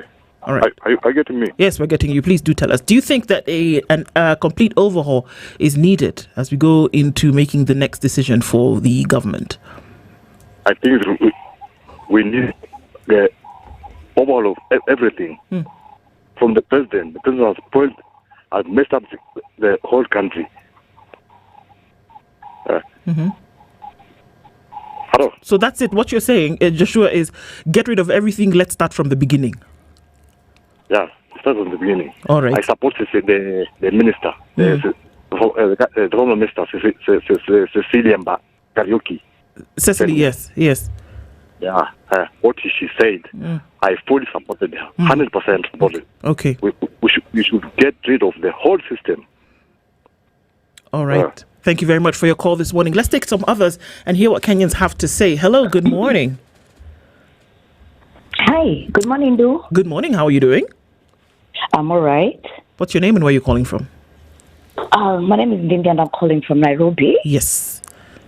I think maybe saying like we're going to do like an overhaul would be a stretch because there are some good leaders who are performing in some of the constituencies like Okoh, Mutata. But we really have to deal with the chaff that is there. Definitely a lot of them are already rotten, but also just removing the president or just, as most of the people are saying, doing away with the top leader because he really influences the leaders. I know we remember when we were doing the finance bill. I mean, people were paid, even the good leaders were also paid. So if we are having someone who's at the top who's very corrupt, then we are having a big problem. So I think giving someone who has integrity, I don't know if some integrity or just integrity should be at the top, and then after that, then it will be cascaded because it comes from the top. It comes from the top. No matter how. Remember, there's this guy who was doing, who was exposing the government. He's from the coast. I can't remember his name. Swahili. He's Ali, I think. When he got into politics, he really changed. He stopped exposing them. He stopped talking about it. And yet, when people were voting for him, they thought he's a good leader. He had some integrity. But once you get there, if the person at the top is corrupt, then you're done. I hear you. Well, Thank you very much for your thoughts as well. Thanks for calling in this morning. We'll take some more calls even as we do. 0732 142 652. Let's take your calls and hear more on that. Dennis? You see, if we hear what our listeners are telling us this morning is there is need for us to drain the swamp, right? But even while doing that, how then do we take cognizance of the fact that draining the swamp or making any decisions lies with us? So Indeed. What is our responsibility in draining the swamp or retaining those who are good? Indeed. More calls coming in. 0732 142 652. Hello. Good morning. Good morning. Good morning. Please tell us your name and where you're calling from, sir. My name is David. I'm calling from Baringo. Yes, David. I do agree with most callers that what we need to do is drain the swamp. And if to borrow the Zambian's president words, is to also clear the rubble. Okay. What we need to do is a systemic change. We need to install people who will come in with values. And we need to clear everyone who has been in government. We simply want new people. Indeed. Yes, so that the values can transcend downwards. Absolutely. Well, thank you so much. Thanks for your call this morning. We're taking more of those calls. Again, I will remind you the number. I seem to get it tongue twisted. 0732 142 652. Hello, good morning. Hello, good morning, Lou. How are you doing? I'm good. I'm calling you from Kisumu. Yes. Yeah, you. If you look at the word itself, overhaul, it means mechanically. It means changing an engine. Yes. Parts. Yes. But you see, we have to clean the entire system completely because if the engine is not working because of the piston, you'll have to check on another thing. If it's not working, you change. If it's not working, then you change the entire system. So what are you saying? We don't need an overhaul? We don't need an overhaul. What we need is we change the entire system. I hear you. Yes. All right. Well, that's another one. Yeah. Thanks for that. It's very important that we contribute towards these conversations to hear what the minds of Kenyans are. Thanks for calling in this morning. Let's take another call. Hello. Good morning. Okay, I think we have lost that one. We'll take them. 0732 142 652. A few more minutes to take that. Also, we're running a poll. Let us know what your thoughts are on our socials. We're hearing that from you this morning. Look into that poll. The same question is asked. We're going to compile that and let you know the results at the end of this. Hello, good morning. Hello. Hello, good morning. Please tell us your name and Hello, how are you? Very well, thank you. Please tell us your name and where you're calling from. I'm Dennis. I'm calling from Makirunge, Mombasa County. Okay. Yes, please. Okay, my contribution to this discussion is that we need a total overhaul of the whole system. Don't have a few members who are there, like Babu Wino and that lady from, I don't know, but there's a lady who is so vocal and the one who was ousted very recently, Oroba. I think you're talking about Githunguri, Member of Parliament, Governor. Yeah, Githunguri, Member of Parliament. Yes, please. That lady and a few who are very good and they are doing very good for the sake of the country. But from the top, we need everything to go, that is, including the person who we said that he was very good, the DP. I once thought that he was a very good lawyer, but he is not at all. Dennis, as you talk about, as you call about total overhaul, what is the responsibility of you, the voter, in making sure that this overhaul actually happens? The responsibility is just the Gen Zs. They have to vote in mass. They have to register in mass and vote in mass. They're not only voting, but they have to go for electoral positions. Vote in mass. Yeah, I'm not Gen Z. I'm not a Gen Z. I'm millennial. But I'm saying that the Gen Zs should go for electoral positions. At least things can change. Thank you very much for your call, Dennis. Let's hear from some other folks as we're running down quickly to the top of the hour. Hello, good morning. Morning. Please tell us your name and where you're calling from, sir. My name is Roland Mubiru. Yes, Roland. I'm calling you from Nairobi. All right. I think what needs to happen is very simple.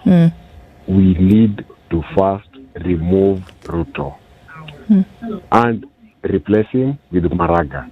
Maraga is a man of integrity who has been tested and has proven to be of high integrity. The minute we put him there, everything else will follow. So your thing is just remove the president and put in now your own preferred candidate, and that looks like it's going to be sorted out. We put Maraga, then he's going to put in, even the cabinet that he's going to put in is going to be a cabinet that is fit for purpose, not the thieves that we have. All right. So, Roland, you believe that for us to get the change, the top has to be proper? Exactly. That's simple. Okay, thanks for your call, Roland. Let's hear from some other folks. Let's see if we can squeeze in two before we get to the top of the hour. Jimmy is calling in from the UAE. Jimmy, good morning. Good morning, too. How are you? Very well, and you are too, apparently. All right. I'm fine. I'm fine, thank you. Fantastic. Let us know what your thoughts are, please. My thoughts are we need to pluck off this regime like a mature jigger. Okay. Okay. You know how mature jigger, that itching, Yeah. we need to clean up. We need to do an overhaul, clean up. Okay. We need people like Tata. And you had a very candid conversation, and I like your panelists there. They said we need that time. That time will come when all these people who think they can do whatever they want with our taxes, okay? There is a time when they will be in jail. They will be rotting in jail. Yeah. I like that, and I was like inspired, and I was like, oh yes, when will it happen? Can it happen like tomorrow? Can it happen like tomorrow? I wish. Jimmy, thank you for taking the time to call from so far away, but we're glad that you did, and that we're glad that you clicked into these conversations. Asante Sana. Thank you. I'm always keeping it straight. Asante. The last one. You know how there's always the last one? Okay, let's take the last one. The last call this morning. Hello, good morning. Hello, good morning. Yes. Yes, this is Sami Kimayo from Magarini, Sub-County. Yes, Sami. Good morning. Karibu. What are your thoughts? Yeah, my thought is that, there is this saying that says the old wine, but the new bottle. So, which I actually support that we should have a new regime. But the question is, who are these new regime? Because the ones we are talking about are the ones who are just on the positions, leadership positions. So I think there is a lot of efforts that we must come together and put them together. Indeed. Unless we say we should have someone outside the country. That's what. But with the current regime, the current status, the current attitude Kenyans have, we are not going to have any new results anyway. We should not be having that using the old tricks to get a new results. No. I don't think there's anywhere we are going. All right. Thank you for your thoughts this morning. EVE, watu wanasema these 30 minutes hazitoshi bwana. We have to get more of these comments in from people and be part of the conversation. Thank you folks for doing that with us this morning. Getting towards the top of the hour, your part and participation in these conversations is paramount towards good governance. It's 9:01. Good morning.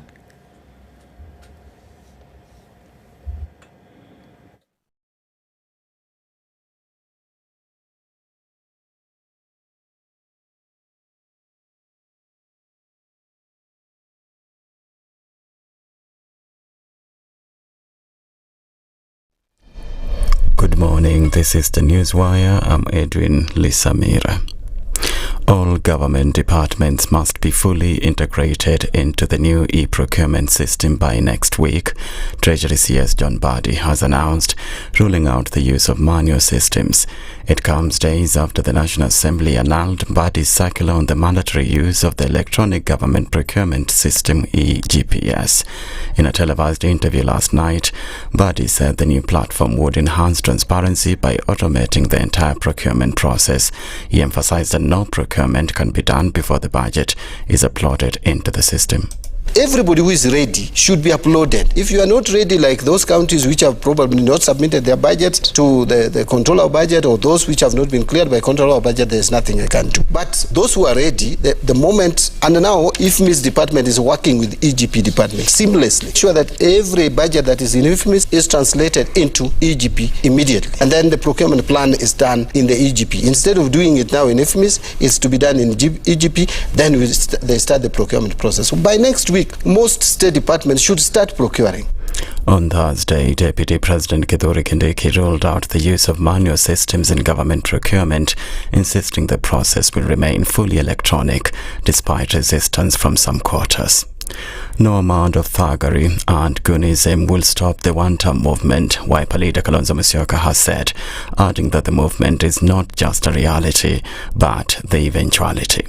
Writing on X after he was forced to cut short the United Opposition's Tharaka Nithi tour, Kalonzo claimed that thugs attempted to block their convoy, but the people of Tharaka Nithi triumphed by refusing to be intimidated.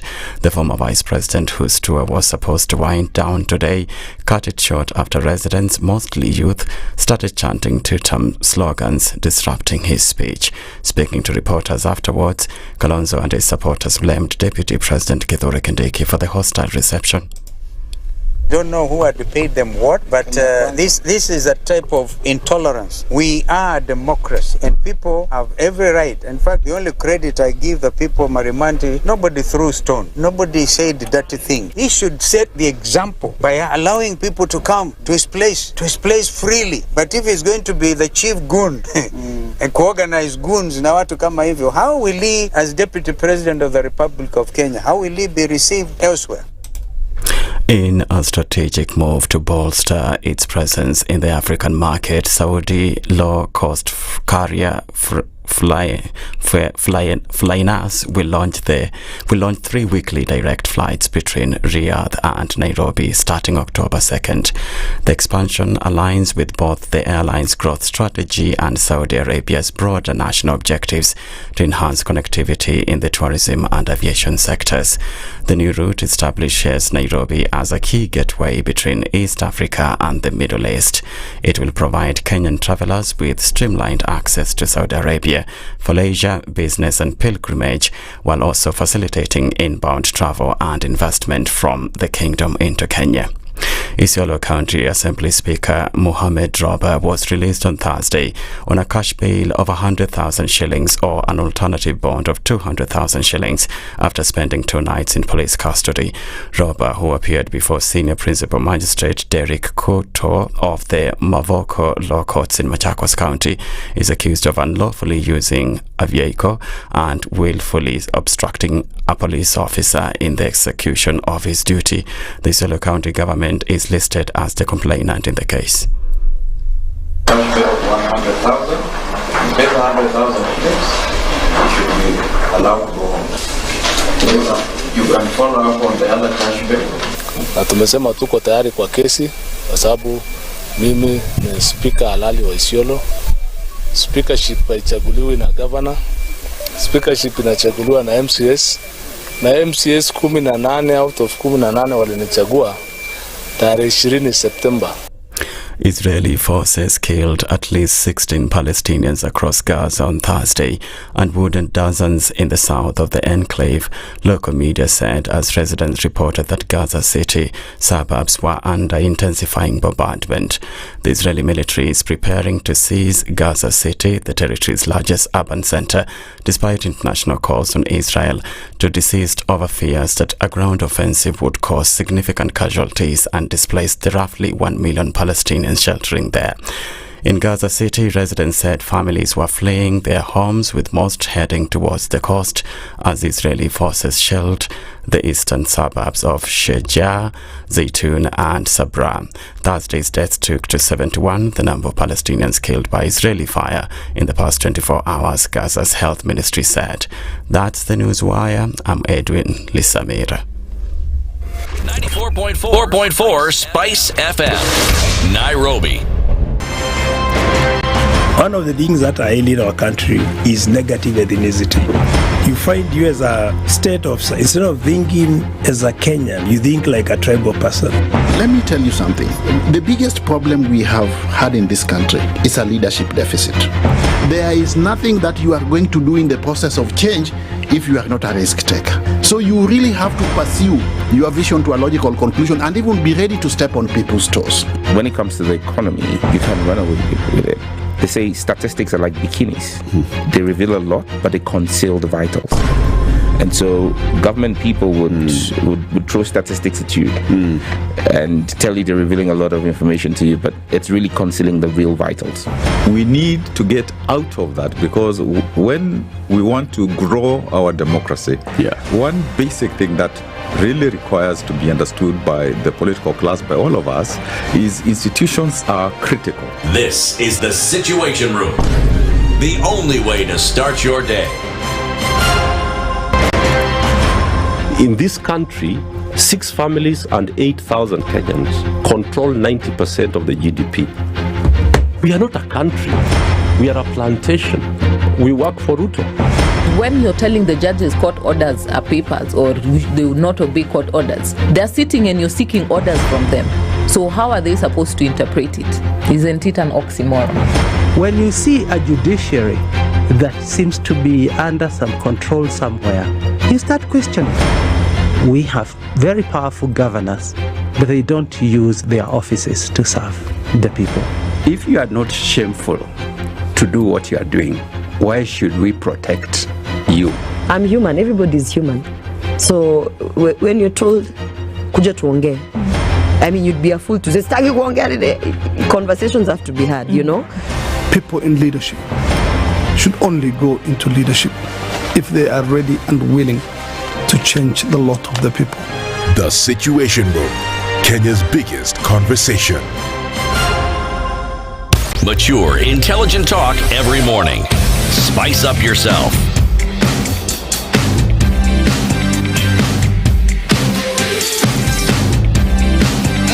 Mornings done right. 94.4 Spice FM, Nairobi. We're getting into it at 9 minutes after 9 on this 29th of August. This is the final conversation of the Situation Room this Friday and also for this week. And have you ever wanted to just scream? Yeah, that's what we're going to be talking about today. And we'll look into some of those things and I'll tell you what that is in just a minute. But here's something that you should actually be screaming about as well. And it is the Cradle Study Abroad fair that's taking place in Nairobi, in Eldoret, and in Mombasa. If you're in Nairobi on the 8th of September, I beg your pardon, if you're in Mombasa on the 8th of September, you want to go to the City Blue Hotel from 9 to 4 p.m. And then also, if you are in Eldoret on the 10th of September, Boma Inn Eldoret is where you want to be from 9 a.m. to 4. And then in Nairobi on the 13th of September, Movenpick Hotel. What's going to be happening here? The Study Abroad World Fair is taking place. Now, Cradle has done this wonderful thing whereby they're able to match you and your needs, desires for education to the right institution in the perfect destination. It's like this AI empowered tool, and they do that because you feed in your information into the system and it does that thing. Kind of. And then you're matched to an institution at a destination that you would love to go to. But then they realize that, you know what, we're going to need for you to talk to these people one-on-one. So we're organizing this fair, and in these different areas, you can then go and find out. What will you find? The different universities will be there with their representatives. You can go and have a direct conversation with them. They will tell you, if your name is Dennis Aseto and you don't like the cold, we would not recommend that you go to a school in Canada because you would freeze. You understand what I'm saying? So they tell you all these things based on your likes and such. There will be schools from the UK, Australia, Germany, Ireland, Canada, and many, many more.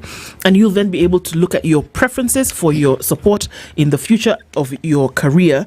You can have face-to-face interactions with university representatives. Students and parents can do this. It would be good to go with your folks if they're the ones who are footing the bill. Tailored guidance on career paths, visa and accommodation support, and you can make on-the-spot applications. You go, you hear, you make an application. You could be leaving at 4 o'clock with university application letter in hand. You could do that just because you attended the fair. And you need to also register because we need to send you an invite. It's free to attend, but we need to send you an invite. So we need you to register. www.cradel.com. That's CRAYDEL.com, or call 0799 000 444.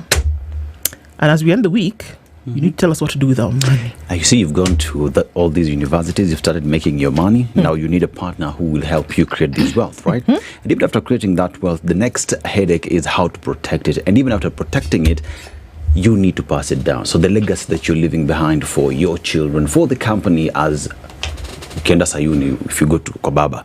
But then again, as you do that, it is all about values that matter just as much as capital. Now, Standard Chartered Priority Banking says they go beyond numbers. The team helps you with easy planning, ensuring your wealth transfers seamlessly while also preserving the values that you hold here. Now, in a world where things are constantly changing, it is important to ensure that this actually happens. This is about more than financial success. It's about sustained intentional intentional wealth. Start your journey today by emailing wealth.ke@sc.com, because if not now, then when? Now is your time for wealth. Now is absolutely your time for wealth. I think about things. There are so many songs that talk about screaming. Put your hands in the air and wave them like you don't care, and lift the what? Say, let me hear you scream. Why? Somebody said, I was so mad I wanted to scream. Okay. There's something about this screaming that may be a good thing. And the ladies are nodding. I'll tell you who they are in just a minute. So screaming when you look like a mad person, not necessarily the case. There could actually be a case for screaming, and that's the conversation that we're having. It's Healthy Friday, and joining us in the studio this morning, Marianne Anyango is a behavioral health innovation lead with Thalio Psychotherapy. Good morning, Marianne. Good morning. How are you doing? I'm doing well. How are you? I am well. I don't want to scream now. I wanted to scream earlier, and I might want to scream later. But clearly we're going to talk about that, aren't we? Nice. All right. Rachel Karitha is the CEO of Kenya Counseling and Psychological Association. She's here with us as well this morning. Good morning, Rachel. Good morning to you. How are you? I'm good. Don't want to scream? Not now? Not for now. Not for now. Okay, well, we'll see. We'll get there in just a minute. And so I've been talking about screaming all morning, and folks are wondering, okay, so what are they on about this morning? Dealing with trauma through scream therapy. Who would have thunk it that there was something like that? We'll get into that in just a little bit. Dennis is going to welcome you to today's show. We'd like to get your interpretation of today's proverb. He'll tell you where it's from. Yeah, we're from Seychelles today. It's a beautiful country, an island, so beautiful beaches, coming second after Diani. Diani was voted the best beach destination in the world. Okay. Just saying, So they also deal with fishing, and tuna fish is what helps propel the country's economy. Okay. And as we talk about screaming as a therapy, so they have a proverb about noise. And theirs goes like this. The noise of the sea does not stop the fish from sleeping. The noise of the sea does not stop the fish from sleeping. So you will scream all you want, but the fish will still sleep. How would you interpret that? I'd interpret it as, yes, there might be noise, yes, but it will not stop the fish from, yes. When we talk about scream therapy, let me use layman's language so that everyone can actually just understand. Because when we normally use the word therapy, someone might think that it's something big and ambiguous. It's just a tool, a technique where an individual can actually decide to use scream to release built up maybe emotions or stress or mostly even anger. So you can use scream to do that, but it doesn't mean that actually that will help you in whatever distress that you're going through. I'll just hold you on to that. Yes. How would you interpret our proverb? I would say like what she's saying, that sometimes you find yourself in a situation, you find yourself in a situation, you just feel like, I need to scream, I need to release something. And when we talk of scream therapy, we would like you actually to interpret the proverb that he shared. The noise of the sea does not stop the fish from sleeping. The noise of the sea does not stop the fish from sleeping. I would interpret it in this way. Whatever is going on in somebody else's life may not affect you in one way or another. That's how I'd interpret it. And that's why we are saying, even if there is a lot of noise happening there, the fish will continue doing whatever it's supposed to do. So even in our situation, sometimes you could be going through turmoil, but that will not cause Rachel from not doing what she's supposed to do. Because if you don't tell me what you are going through, I may not know. May not be bothered anyway. I may not be bothered. Yeah. Indeed. Okay. So we're stepping on the gas. This scream therapy thing. Let's start first of all with what scream therapy is. Let's start with you. Yes, so scream therapy is a technique where an individual gets into a guided room. It's a guided environment where you use 12 seconds. It's actually the fastest therapy in the world. You only use 12 seconds where you scream, but then when you scream, you kind of like release, and somehow you get a recharge because we have some nerve systems that maybe might be having some like maybe, you know, when you have emotional turmoil or maybe even physical pain, it interferes with your nerves systems. So when you scream, it's actually like a release. You release that stuck up energy. Yes. So in a nutshell, I'll say scream therapy is like a shortest therapy in the world. 12 seconds, you get into a room. It is guided. What is a guided room? Guided room. So it's a room where it is soundproof, one.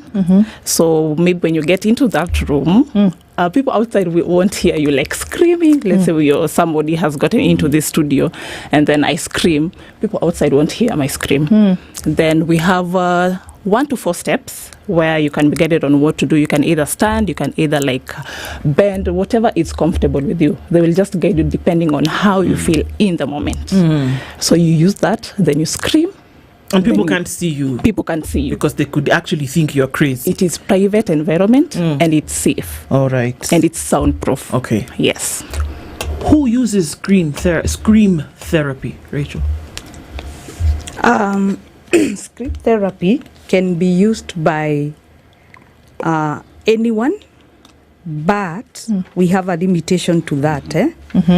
People like, it's not for everyone actually. Because if you have if you have too much stress or you've gone through too much trauma, you may not use scream therapy because you might re-trigger trauma again. Again, if you are too aggressive, you may not use scream therapy. What is too aggressive? Too aggressive is like you're not stable emotionally. There is too much that is happening. So if you're too aggressive, if there are a lot of emotions that are happening within you, you may not use scream therapy. It may not be so safe for you. Again, you cannot just use it alone. You need to be guided. And like what she's saying, you need to be in a very safe environment. And maybe I needed to mention, you can create that safe environment through being guided by maybe a counselor or a therapist, whereby once they establish the place is safe, you can even use a pillow. You scream, but you're screaming when you've put a pillow. Suffocating yourself. Yeah, so that it is very safe. You know, until the mind feels it's safe, you may not use scream therapy. So, I'm following up on this, and here's a situation where I have a problem, right? I need to not scream. Sorry. Okay, that will come later after being guided, right? But now here's a situation where I've come to you, Marian, now, and I'm Dennis. These my issues. We start having this discussion. At what point does it get to, I think, let me take you to this room, scream your heart out, and you'll be healed. Come thy to me, and you shall be healed. Wow. I'd say there's not like a specific time that maybe I'll decide that. It only actually depends on how the session goes. Maybe you've come to therapy, we are in the session, and then most of the time you might find that maybe in the situation that you're in, you might not have the words to express maybe how you're feeling inside.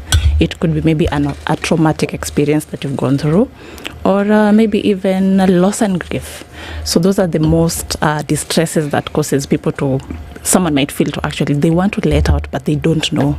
They want to express, but they don't know. So that's where I'd come in and offer that solution, like do you actually feel like, how do you feel? Do you like feel like screaming? How, like, we use now the emotions, not really like maybe we use that. Okay, so what emotion would then equate? So for example, if I have a headache, yes, and I go to the doctor, they're going to ask me certain questions. They will tell me, they will ask me, where do you feel the headache?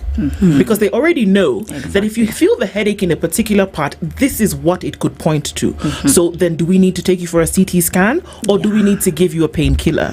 So they know that based on what I have told them. Yeah. So in this instant, I know that we cannot equate the psychological to the physiological, but there must be some similar lines. How do you know that when I've sat and had a conversation with you, if I'm crying, if I'm angry, how do you know then, okay, you know what, Ndu could do with some 12 good seconds of a bang out scream here and she's going to go away feeling better? That's a really good question.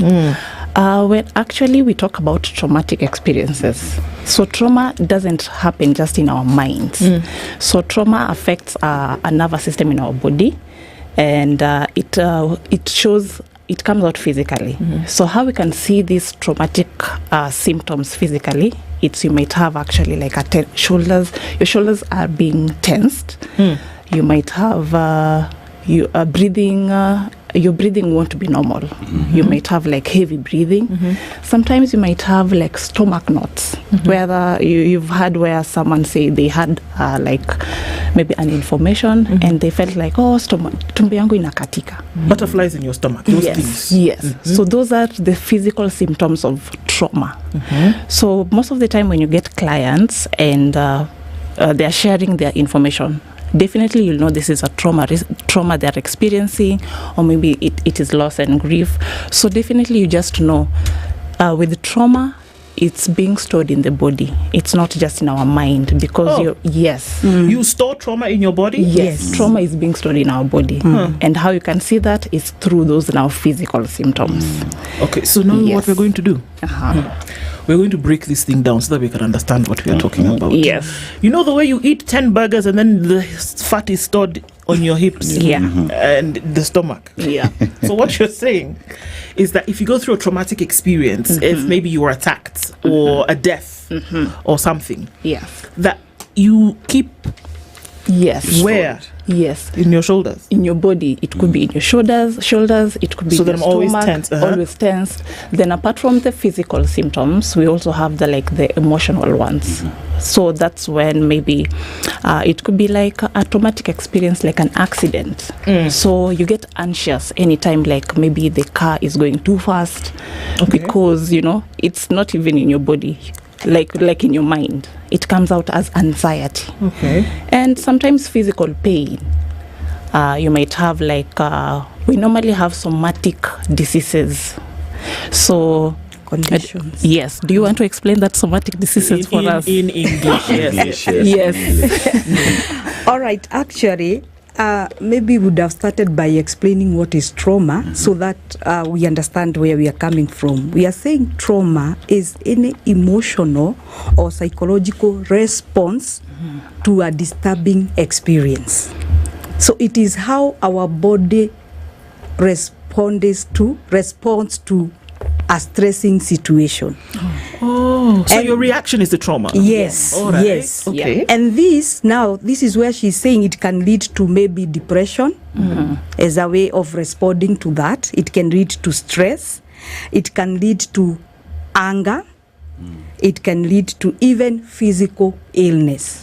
And that is where she's talking of somatic conditions. I don't know whether you've ever had people going to the hospital and you are taken through all the tests and the doctor says, I don't see what is causing problems. Maybe you go and see a counselor. I remember one time I had such a client. The doctors thought, actually the parents thought the girl had a stroke because she was paralyzed on one side. Only to realize it was stress. She was responding to stress of exams in that way. So all her one side was paralyzed. And we only needed to do mindfulness exercises, and that was it. Yeah, so trauma is the way we respond to distressful situations. And you might end up having what we are calling somatic conditions. You have a pain somewhere, but it is not physical illness. It is just a way of your body telling you that stress is too much. So how do you figure it out? Most of the time, I know someone, I think she must be in trauma because they're like we say frowning all the time. It's like there's something always wrong, and until she doesn't realize that she's frowned or she's looked like she's got a pinched nerve all the time. Could that be something like that? Yes, it could be something like that. It could be like maybe you're always getting angry, and it's not like maybe something big is happening. It could be even like maybe somebody has stepped on you, or someone has taken maybe a pen. Then you just lose it. Angry all the time. And for some people it could be like you're anxious all the time. Maybe it could be an experience that happened when you were little, but then now growing up, maybe for example, maybe it was like a sexual assault. So anytime you're around gentlemen, or maybe you and gentlemen, you are always anxious. That is how you can actually tell. So either you're anxious, either you're angry, either maybe sometimes you have like stomach upsets or a headache that is not going. Sometimes it comes up as that. And the major one that we all know is depression. Where like maybe your mood is too low, you can't do the things that you normally used to do, the normal things. You're not interested in a lot. Maybe at sometimes you can't even work. The amount of work that maybe you're doing, it's becoming too much, and maybe it's something that you used to do really well and in a happy mood, but it changes. You see, I was just reading through scream therapy, and there's something that popped up. You see, once someone has experienced, say, loss in family, there is always that aspect of if you see them break down, just let them. Just let them to let go of whatever it is they're feeling. And you extrapolate that now to, I'll use my community, because, if you go to Migori County, whenever there is a death, people wail, and they wail proper, and just reading around it, it stems up from the aspect of it is a way of coping with problems that people have. Many have thought that wale noto kupiganga nduru tu, but it is something that is even in the books. So at any given point when we see someone screaming or someone is wailing, how do I respond to that is the question. Do I tell them, shut up? No. Or do I bring them to you because I'm like, this one is always screaming? How do I go about it? No. For that particular time, what you can do is just being there for them. The way we say, even silence is a skill. And you can also use touch. The way you just tap someone, telling them, I'm there for you. But you cannot tell them, shut up. Because again, they are screaming because of the emotions that have been bottled up. And that pain, maybe the only way you know how to relieve that pain is through screaming. And sure enough, we know that when you scream, sometimes the endorphins, the neurotransmitters that relieve us of pain, they are released in your body. And that's why we say, if screaming works for you, do it more. Whatever works for you, do it more. So what you need to do, if you are the person who is giving support, just let that person scream. And then after time, maybe sometime you can ask them what is going on. But at that particular time, you should not tell them, shut up. It's temporary though, isn't it? The relief that you get from scream therapy is temporary, I imagine. That you're doing this for 12 seconds. And so you feel better in the moment. So are we saying essentially that scream therapy does not help you solve your problem? Yes, it's actually a complementary or like a good, an adaptive coping mechanism. Adaptive means a good coping mechanism. It's just a tool so that you can actually release that high energy that you have or built up energy. Then it's the first step for you to actually now, when you are recharged and you feel lighter, you can now maybe be able to express what is it that is going on and actually find help. It's just probably the first step that one's take, but you will definitely feel lighter, relieved, and somewhat recharged. Have you ever maybe even seen in the movies where people scream, then immediately after they've screamed, they start laughing? Yeah, so what she was talking about, the endorphins, it's just some hormones that we have in our body, and these are good feel hormones. So when you scream, it activates that part of the nerve in the body. So it releases that good feel hormone, so you will actually feel good. You might actually laugh after you're done with that 12-second scream. Okay. Yes. So then how do you then go further to look at the root cause of the issue for which my traumatic response has been? How then do you say, okay, well, you're feeling a certain kind of way, you're feeling angry and or whatever the case may be, and so let's go and have a good scream. You're done, let's come back. Is that the gateway to you then having a conversation about what the problem is? Yes. Okay. That is the gateway. That is actually probably the first step for you to find help, If somebody has come into the guided environment, maybe a psychologist is there, they are helping you out in that 12 seconds. After you're done, maybe we will go through maybe your emotions. How are you feeling? If you are in a good place, we can actually talk about, so what actually is the problem? So if you are in that good space where you can actually share what is happening, that would be actually good. If not yet, you can actually take some time, to think about it. But the good thing is, at least you'll feel a release of something. But it's actually the first step for you to get help. Because scream therapy doesn't actually... like Haitoi therapy, it's just like a tool for you to release energy in the moment. Yes. Then after that, you have to actually find help. You see, most of the time, whenever we find ourselves in such situations, and studies have confirmed that it's difficult for people to speak, especially around men. Yeah. Women, you speak to each other, it's easy to deal with such, but you find that notwithstanding, for someone to come tell you, I'm going through A, B, C, D, it's really difficult. You have to dig it out of them. Yeah. So here's a question where I'm going through something, but I don't know how to go about it. What would be screaming for 12 seconds fine will work, but then how do I note that this is a problem I need to see now a specialist? Okay, you see, trauma, when one is experiencing trauma, they need to express, not to be silent. And like you are saying, actually in our work as psychologists and counselors, we have seen men don't speak up. Actually, you might even be telling them literally that you have a problem, that you need to see a therapist, but they will tell you, I'm okay.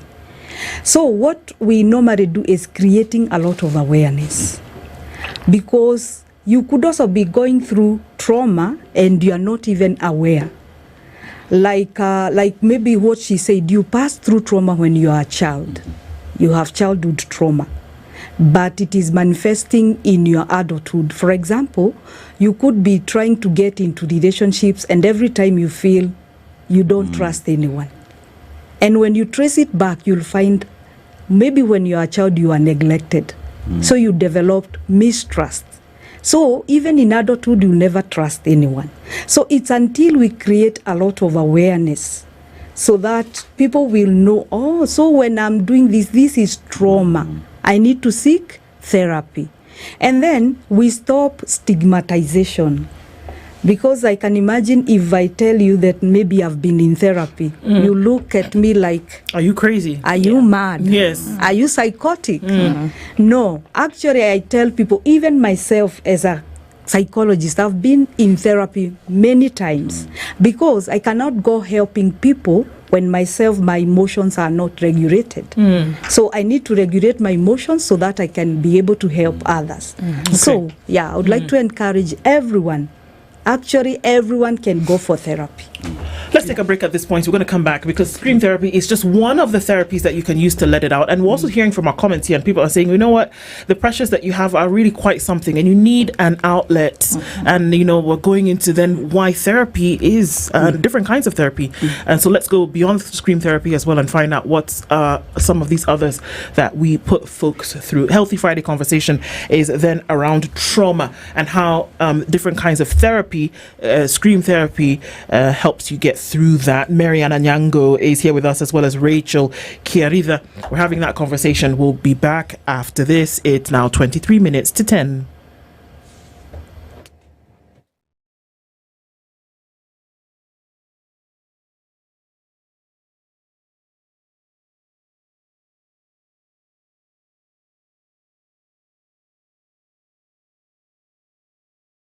This is the Situation Room, the only way to start your day. Manze, nowadays ukipigia mse Niko Rubies. upigie mbogi wase mko Sisi tuko Rubies. Madhe uko Niko Rubies. Why is Kenya at Rubies? Ultratrek Fuel, Castor Oil, Enjoy Shop, Tire Pressure, Rubies Gas, Chemist, Coffee. Ala, na we mbona uko Rubies? Niko Rubies for Ultratrek, fuel that helps me drive longer, cleaner, better and smoother. Kwani Rubies iko na kila kitu? Si washroom safi, si spot ya date, si snacks, Rubies iko na kila kitu. Mse, uko tukutane Rubies. Rubies is making life's journey better. Get ready for a non-stop adventure with Star Times. Join your favorite heroes and dive into a world of fun and excitement. Enjoy endless entertainment on top kids channels like ST Kids, Jim Jam, Toonami, Da Vinci, Baby TV, CBeebies, Boing, ST Tunes and ST Kids Plus on your Star Times decoder. All this from as low as 329 shillings per month on aerial decoders with the Nyota package, or only as low as 549 shillings per month on dish decoders with the Nova package. Recharge your subscription for 2 months and get upgraded to the next high bouquet for free. Dial star 858 hash for self-service or call 0730-710077 for customer care. This holiday, adventure begins at home. Star Times. Enjoy digital life. One of the things that are ailing our country is negative ethnicity. You find you as a state of, instead of thinking as a Kenyan, you think like a tribal person. Let me tell you something. The biggest problem we have had in this country is a leadership deficit.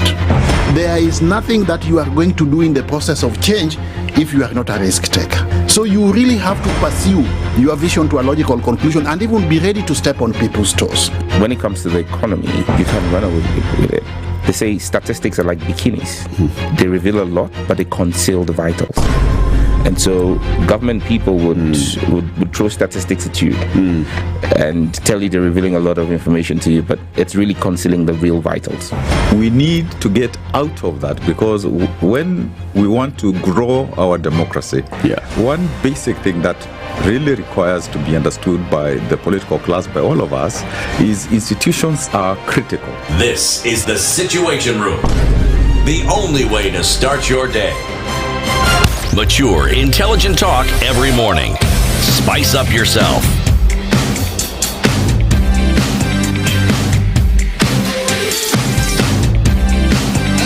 Mornings done right.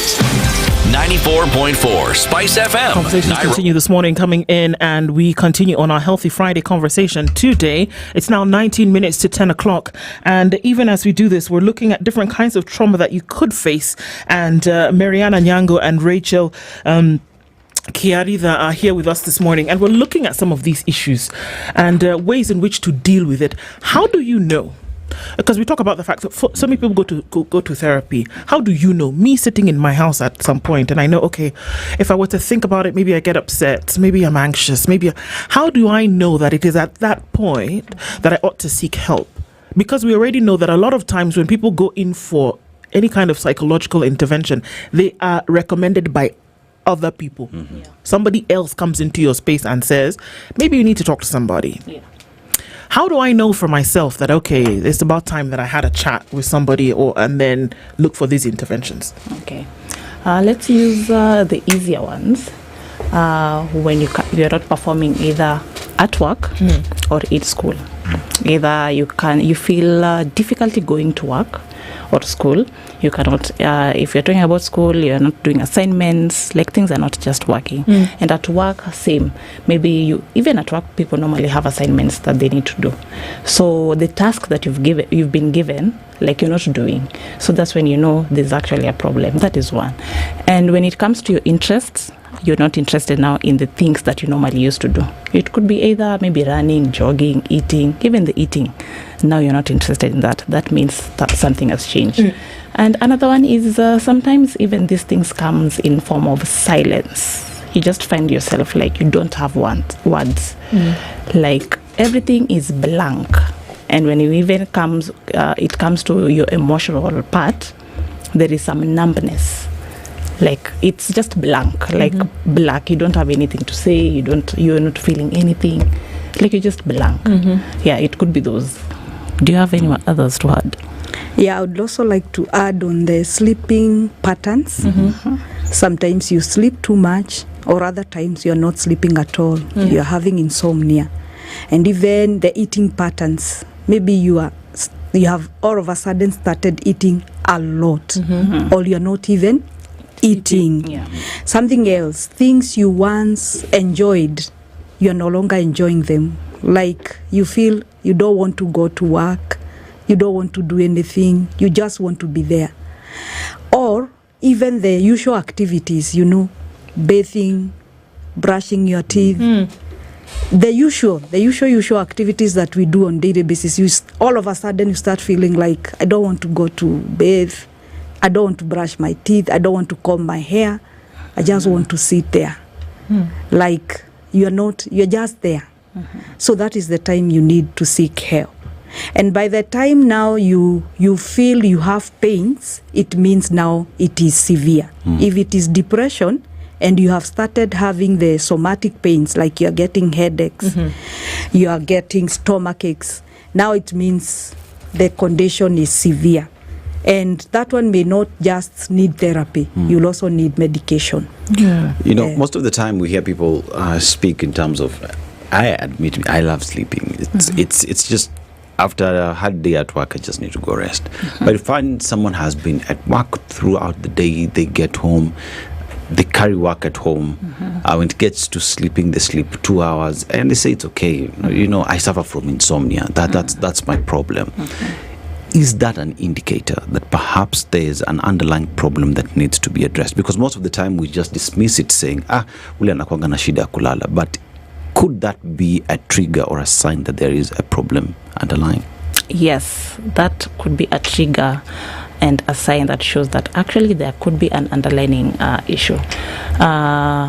At the forehand, we might think that maybe this person is a workaholic, that is what we might say, I'm a workaholic, I enjoy working.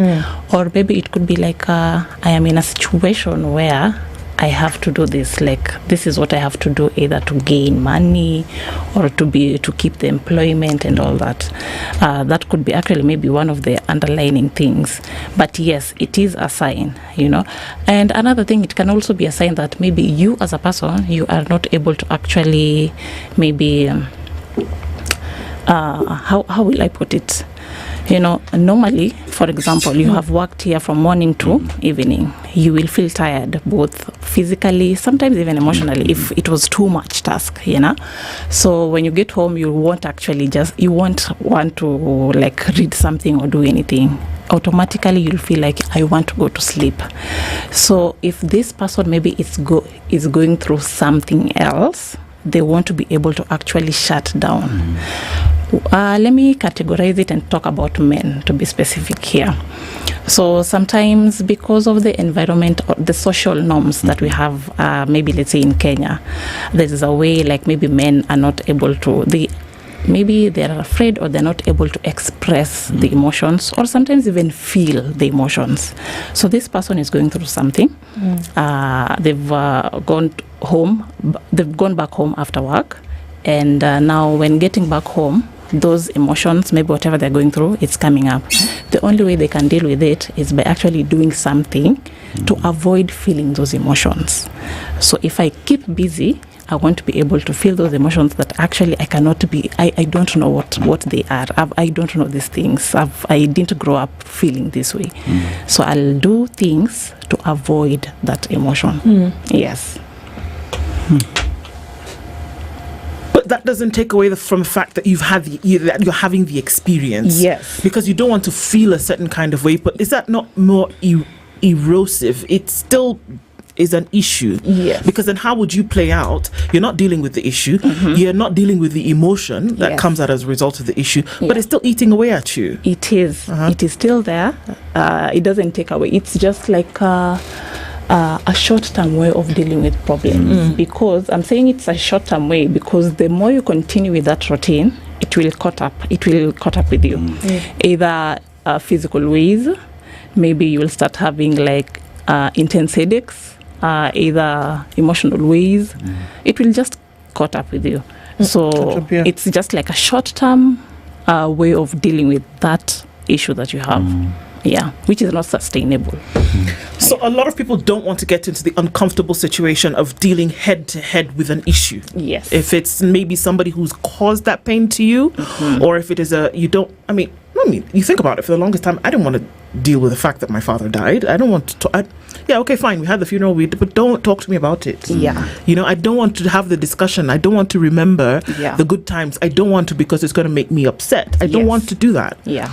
So that's understandable. But because in that moment it's uncomfortable, you don't, because then you have to come in touch with all of that you feel. Yes. But when you do, there is a certain release that you get from that, and then you can actually start.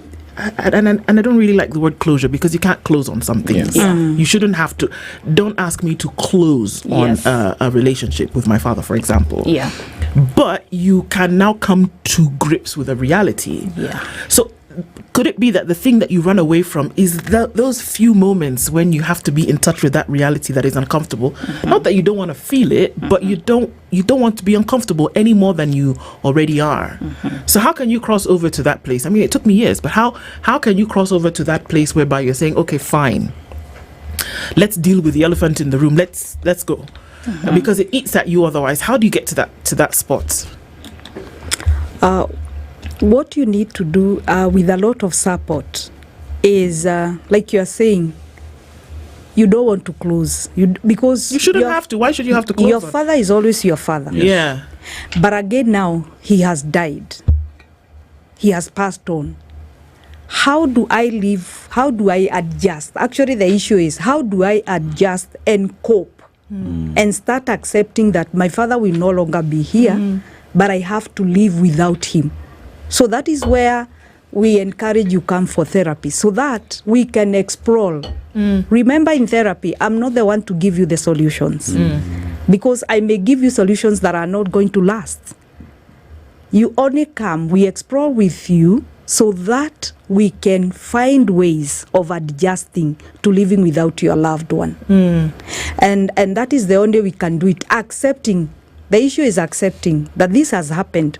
Because most people will use what we call defense mechanism. Like, for example, when you hear, especially on loss and grief, you go in denial. You live in denial. Denial is good for that particular moment. It will help you to move from point A to B, but that is not the solution. You'll still have to come to the end of it all, accepting that this has happened and there are things we are not in control. And life and death is one of them. We are not in control. So what do you do with something that you are not in control? You can only adjust and accept, and you are living. You are not dead. You have to keep moving on. We are not saying that you forget about your father. What is it that you can do in memory of your father? What is it that you can cherish? What is it that is in your hands that you can control? So that you're able to live and leave those things that you cannot control. That's how I would put it.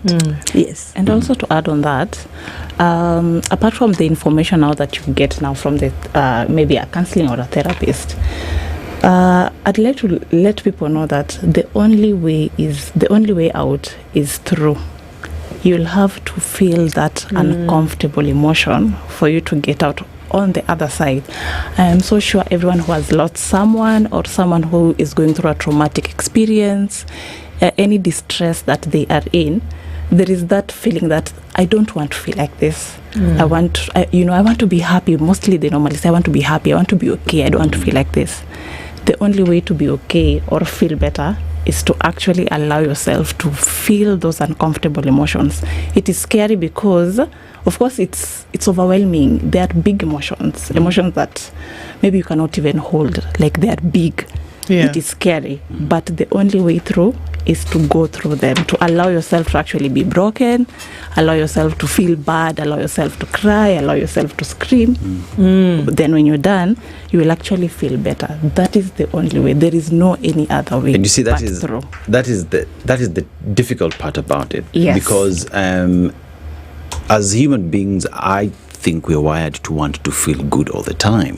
I want to smile. No one wants to cry. And you see, it's even more difficult when, especially in a position where you've lost your loved one, and you experience a situation where someone who's you consider to be a hero. I'll give you an example of my dad. When my brother passed on, I couldn't deal with the fact that I was sitting at the balcony with my old man and I would see him break down, because for me that messed me up, because at that point I was looking up to him, but he's been that guy for me. But at this point, I understand what is going on, and perhaps I have to be there for him.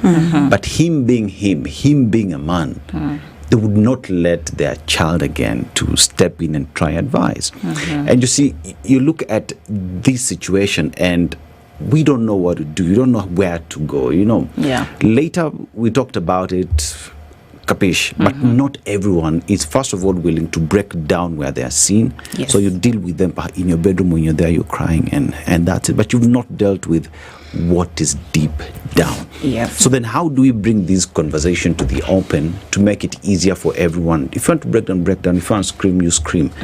But most importantly is that you seek professional help to deal with the problem, because that's where the disconnect is. We don't want to talk about it. Yes. I think we can normalize what we call expressing our feelings. Normalization. Like, when you come for therapy, the first thing I'll do is to normalize what you're feeling. And telling you, given myself in the same situation, I could even be worse. And it is normal not to be okay. It is normal to feel the way you are feeling, given the situation that you have gone through. Anyone who is normal could be feeling even worse than what you're feeling. And I've seen when you tell people that it's normal, they start expressing themselves. So we must look into ways of normalizing that expressing your feelings is not a weakness, especially to our men. It is not a weakness. Actually, it is the beginning of the journey of healing. Into strength. Into strength, yes. How do you normalize something like that? Because, and I often say that we have a lot of us walking through this existence as basket cases, and we don't know. It's not necessarily that somebody's gone crazy, like cuckoo walking in the street, stripped of your clothes, but we've got a lot of a basket case situation because of this thing that you're talking about. And so this is why we can't perform at work. This is why we cannot perform at school. We have a diseased society. Lack of ease is bothering us. We don't talk about issues. We don't confront issues. If I have an issue with Dennis, what am I going to do? I'm going to ignore him. I'm not going to talk to him. I'll talk to Evelyn, and I see him, I walk past him. I'm not going to have a conversation with him. That thing continues to fester and fester and fester. But the only way, God, you're preaching to the choir. The only way through it, the only way to fix it is to go through it. You have to go through it. I have to have a conversation with you, go through the uncomfortability of it. Let's duke it out and say, you hurt me, I hurt you. Let's figure it out. That's the only way to deal with it. Otherwise, we will be ignoring each other. We won't be. And then our work suffers. our friendship suffers, we don't deal with the issues. This is a replication of what we see through society, and then we wonder why things are going wrong for us, and they're not working for us. But we've normalized not having the conversation. We've normalized you're upset over something, so the best thing for you to do is give me the silent treatment, which if you ask me is a form of abuse. I could go on for hours, but this is what we're dealing with, isn't it? Yes. So how do we normalize things that have been abnormal for forever? That's a really good question. I think we should start with ourselves. We should not actually go outside. We should start with ourselves. You personally, when you go through things in your life, let's say you have goals, you had a to-do list today, let's break it down. You have a to-do list today that you have not done. And at the end of the day, what are you telling yourself? Are you cussing yourself out? Are you getting mad at yourself and all that? How you handle yourself, it's going to help with how you handle other people. So you have to start with yourself. Normalize feeling bad. Normalize feeling happy. Normalize feeling any emotion that you have. Start by expressing these emotions to yourself. I know people will feel like, oh, this is crazy and all that. No, it is not crazy. This is why we are normalizing it. You need to have conversations with yourself. The hard conversations. Once you are comfortable with having hard conversations with yourself, it's going to be easy for you to have conversations with another person. So if everyone is doing that for themselves, it's going to be easier outside, in groups, friendships, family, at home, at work. So you have to start with yourself to make it easier outside in our society. Have hard conversations with yourself. Forgive yourself for the things that you've done. If it's a to-do list that you've not done today, okay, go through your day. I didn't do it because of 1, 2, 3. Okay, where did I fail? What do I need to do tomorrow for me to continue with that? Like, have these things with yourself. It's going to make it easier outside. They say ni kujita mkutano. Na ufike mapema. Yeah. So here's the question right now. Okay, we're having this, we're talking the need to have this discussion among ourselves. But let's look at how the situation is, because I remember a while back it was declared a national disaster, a national emergency. President Uhuru Kenyatta back then saying mental health is a problem in the country. But even while at it, has anything changed? Are we seeing more Kenyans seeking assistance in terms of your numbers? Do you see more clients seeking help, or do we still have a lot more to do and the emphasis still being put for Kenyans pretty much to come out there and seek assistance? Actually, we have seen quite some improvement that nowadays somebody can call and say, I need therapy, something that we never used to see that there before. But again, we are still saying there needs to be creation of a lot of awareness so that people are able to normalize. You see, the way, if you tell me today you are going to the hospital, it's not a big deal. Can we reach to a point whereby even when I'm saying I want to seek therapy, it's not a big deal? You know, my friends will not raise their brows and ask, what is happening? I think we are looking into a space like that. And through that, like in our association, like now, we are planning for a mental health walk in the country. And we have selected like 10 counties where there will be the hosting walk in just creating awareness on mental health. And we are pinning it down on, Suicide Prevention Week in the month of September. So the culmination of that will be done through the walk. That's what we are doing, so that we can create that awareness, even at the local places, not just in Nairobi. Yes, that's true. Just looking at that last comment, Mutuflani, no regrets about getting in touch with how it is that you're feeling and dealing with some of these things, even as you go into therapy. It's good that we had this Healthy Friday conversation today, necessary for us to do, and start to bring comfort in the things that we find uncomfortable and to normalize the things that we've seen as abnormal over time. Marianne Anyango is behavioral health innovation lead with Thalia Psychotherapy, and Rachel Kiaritha is the CEO of Kenya Counseling and Psychological Association. A good way to end the week. Thank you so much for being here this morning. Asante sana. Thank you for keeping it Kenya's biggest conversation. The Situation Room this week. We get into another week and into the 1st of September. We'll do it again. Have a good weekend. It's 10:01.